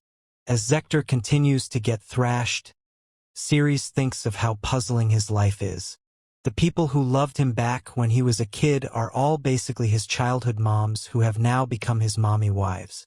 Of course, no one can deny the fact that Ceres is a mommy milk lover, and he has no shame in admitting that. It was love at first sight, and even though others may not believe him, he knows that such feelings can actually blossom. Anyway, he decides not to postpone the inevitable any longer and go ahead with his plan. Of course, he has to consider the fact that the torture of Zector is still going on, and does not look like it will stop anytime soon. Some more time passes by, and we finally see Zector, but his face looks like he has just seen the devil himself. Ceres panics upon seeing him and rushes to check if his uncle is still alive. Shizuko smiles like a psycho and tells her lover boy that all is well, because Zector has been healed by magic. The mommies did reveal though that he almost lost his life once. So Ceres laments that women who act like goddesses on one hand can also be so cruel and merciless on the other. In all fairness though, it does seem like Zector deserved at least 80% of the torture due to his past actions.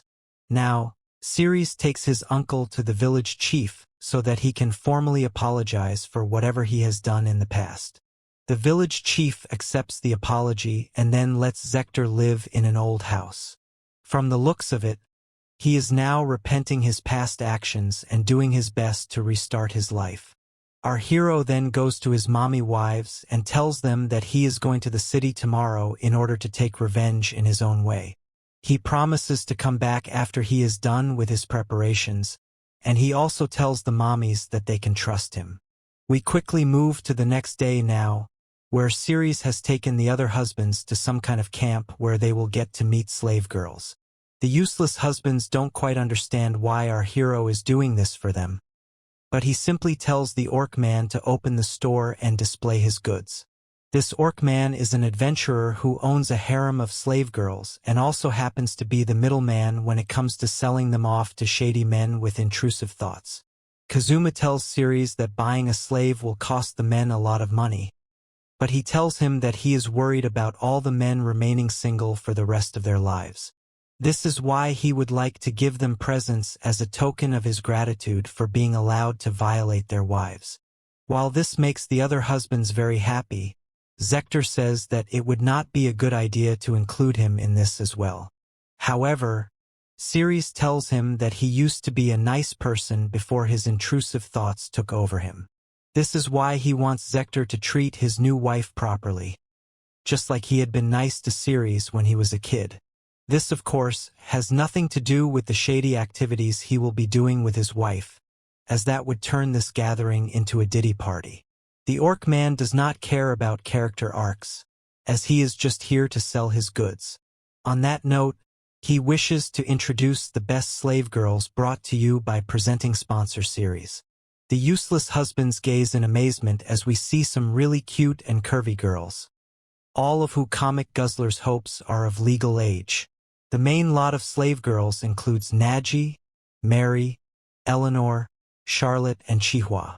One look at them is more than enough for any man of culture to be smitten.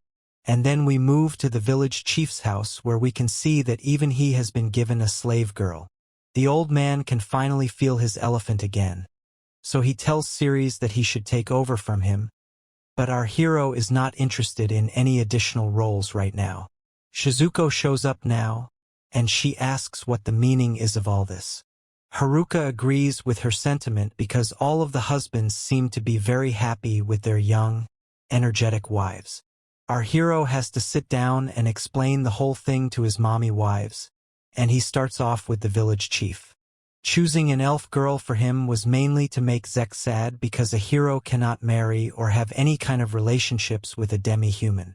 Plus, heroes can't really own slaves, so even if Zector wanted to do so, he couldn't. By making the village chief have such a babe, Zector would only get upset and jealous over the whole thing.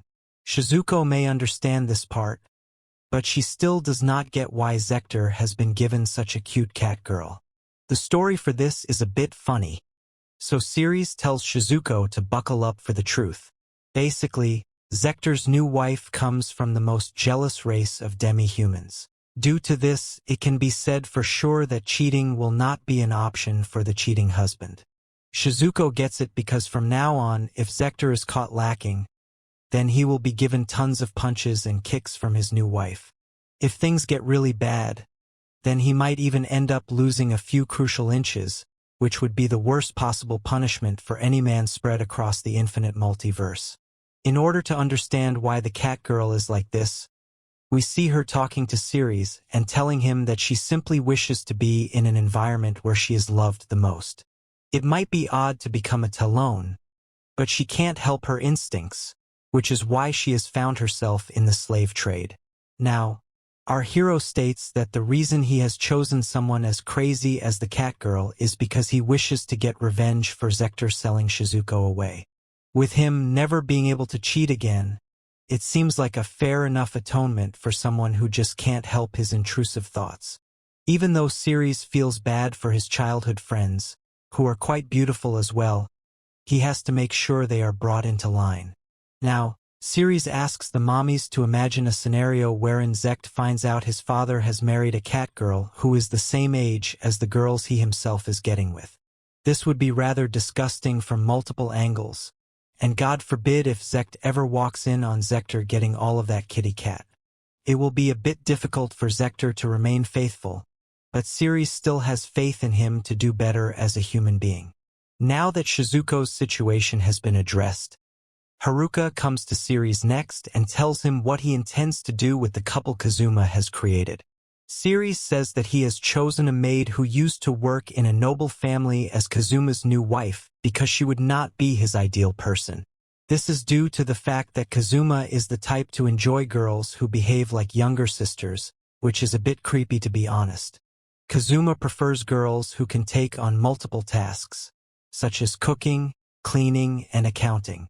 Eventually, he will get very annoyed by the maid girl, and will have no other choice but to start taking on more work for himself.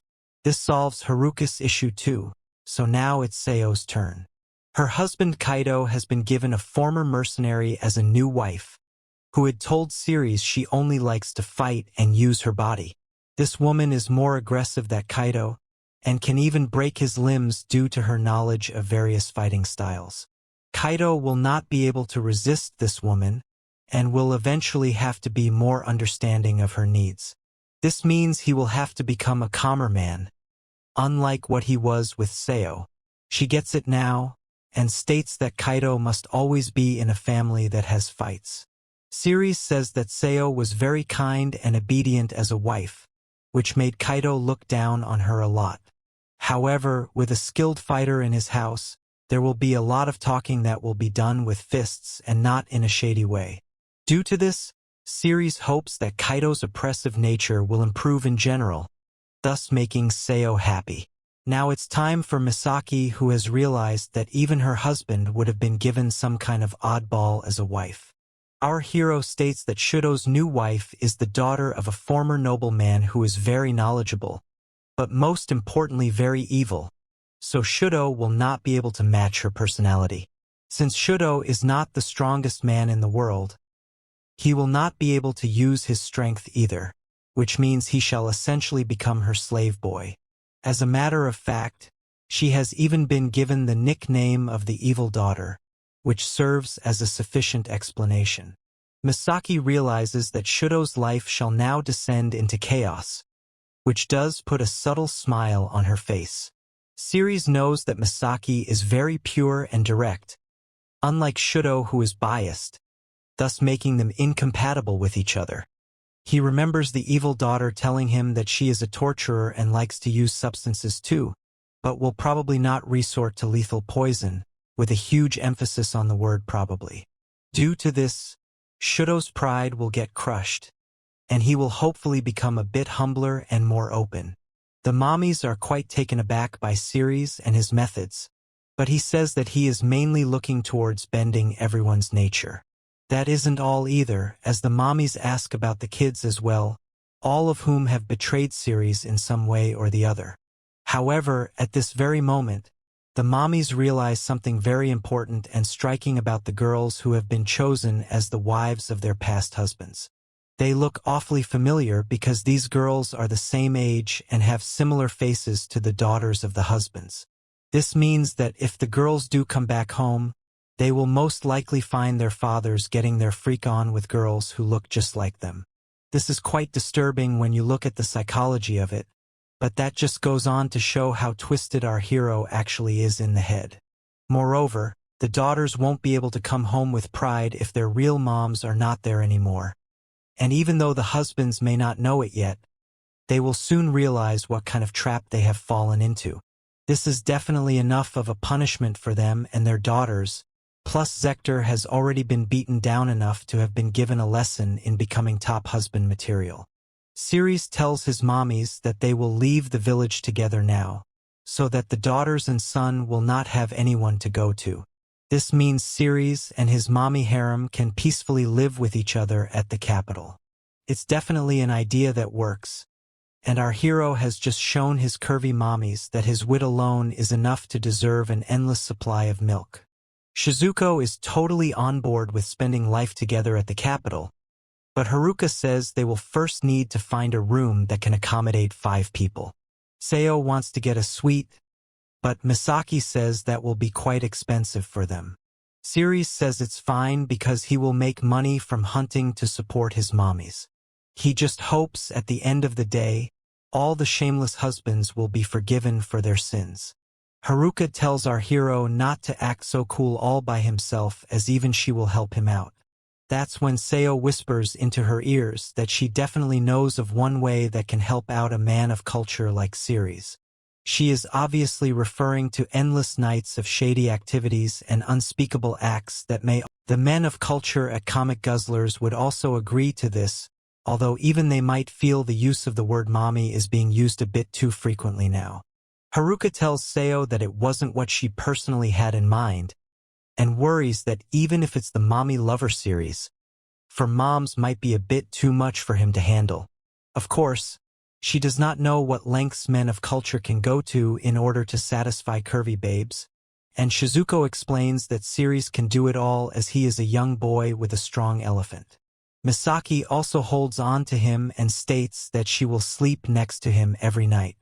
The women now argue over whether they should all sleep in the same bed with Siri's or if it would be better to do it turn by turn. It's the perfect situation for our hero, because all of us watching the video are simply saying it should have been me, not him.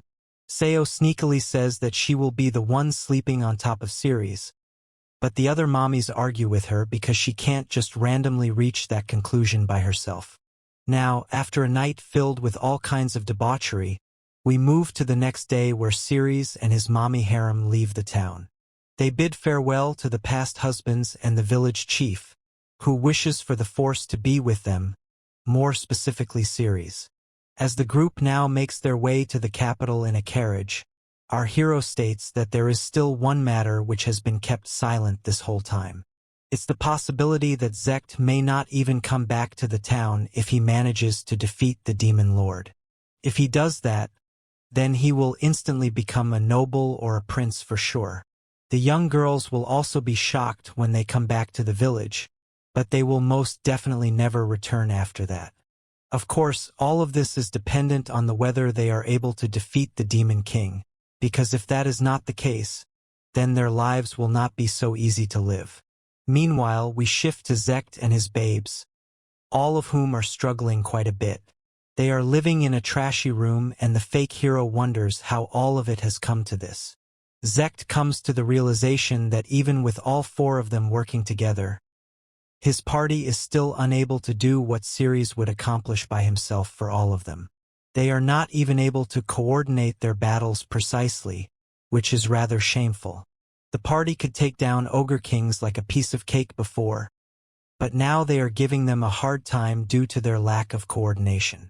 Keeping all of this in mind, there is only thing that's left for Zector to do, so he says sorry to the girls in advance. The girls seem to know what he is about to say, as somebody will have to go after Ceres to try and get him back. Zector acknowledges this, although it is clearly hurting his pride to admit it. Maria says that she is willing to offer herself to Ceres, but also says that Zector can only offer her or Lita to our hero. After all, Mel was the one who hurt his feelings the most, considering she was the closest to him back when he was a part of the group. Mel even refers to Ceres as her former lover, although we are sure they haven't done anything remotely close to what our hero has already done to her mom. Mel also realizes this, and she would like to offer her heartfelt apologies to Ceres as well. Zector then tells the girls that he does not have time to fuss about this, and if Ceres were to say so, then he would happily offer up all three of them in order to get him back. The girls are a bit nervous after hearing this, but they are not being too dramatic about it, which means that they too have realized Ceres was the main member of the gang. Zector laments the fact that in this world, the saint, the sage, and the sword saint are nothing more than merely dirty village girls at this point. If he himself were to rank women as top, middle, or bottom, then Lita, Mel, and Maria would not even be in the middle but rather right at the bottom. He is hopeful that once the party is reunited to its former glory, they will be able to slay the Demon King, meaning Zector will get to marry princesses while also keeping noble girls as concubines. He is ready to hand over his currently dirty girls to Ceres instantly because he is sure that it would definitely make him want to come back. Of course, he has no idea that our hero is currently plowing his mom in ways he can't even imagine.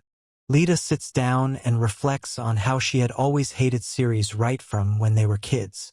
Her parents really liked him a lot, which made Lita even angrier and caused her to be extra mean to him.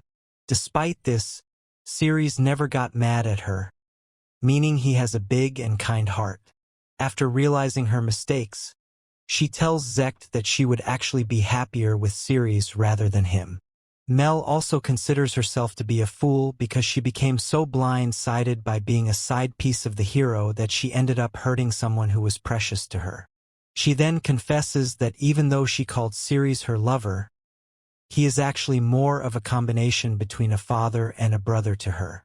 As a matter of fact, when Mel was afraid that Zector would not choose her, she had gone to Ceres for advice, and he had reassured her that even if she finds herself alone, he would always be there for her. With this in mind, Mel wants Ceres and her to be a proper couple this time. Maria then tells Zector that she did not like him at first, but gave in to his enthusiasm and started dating him. She eventually did fall for the fake hero, but if he is going to dump her so easily, then he should not have tried hitting on her in the first place. It's rather frustrating for Maria because she had actually liked Ceres first before Zector. Talking to our real hero makes her feel as if she is talking to someone older, which makes her feel at ease. Maria is now certain that she would be much better off being the wife of Ceres rather than Zector.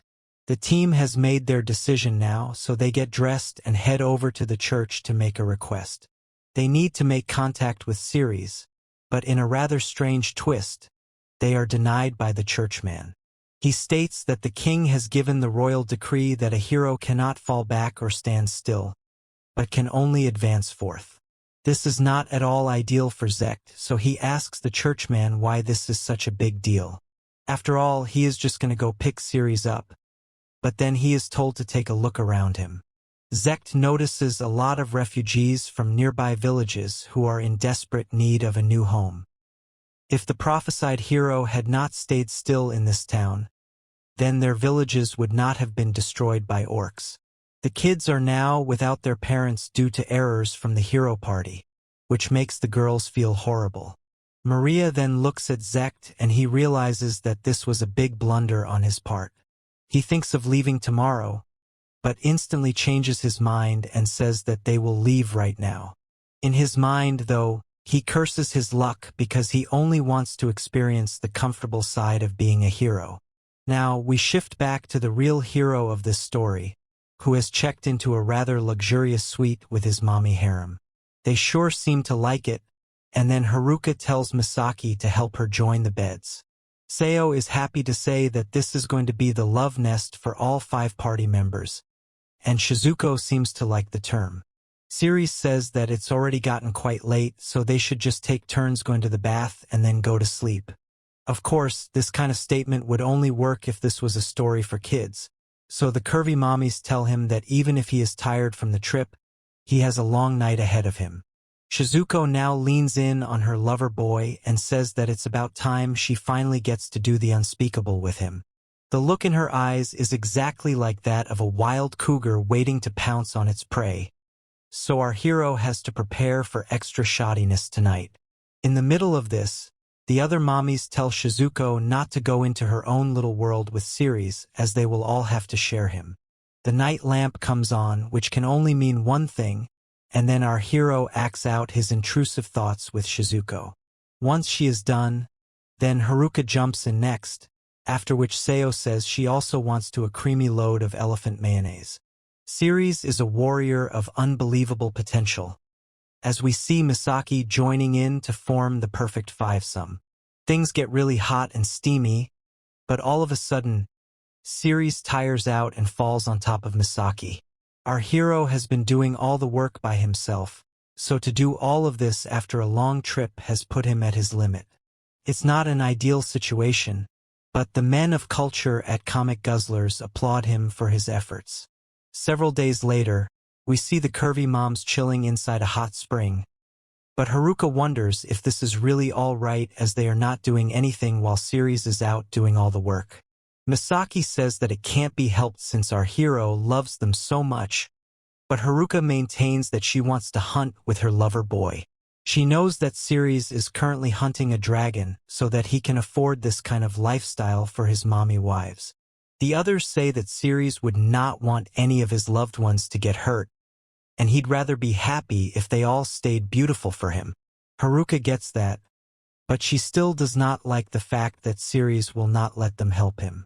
Misaki once again says that they will just polish themselves as women to please their lover boy as they can't do much else. Seo relaxes and says that they will get a first-class lunch after this, but Haruka scolds the both of them for being so lazy. Later, when Siri comes back home, Haruka leads the way as she demands for him to let the mommies help him out. To their complete and utter surprise, our hero says yes without even competing against that logic. They do not understand how Siri has become so accommodating all of a sudden, so he explains that he has saved up enough money through his efforts to buy them the necessary gear to fight. What exactly does our hero have in mind for his mommy harem? And how is Zector going to react after he learns of what Siri has been doing to all the moms? Like, share, and subscribe if you like wife moms and want me to continue the story. Give this video at least 40k views and I'll make sure to make the next part. Okay then, I'll see you in the next one.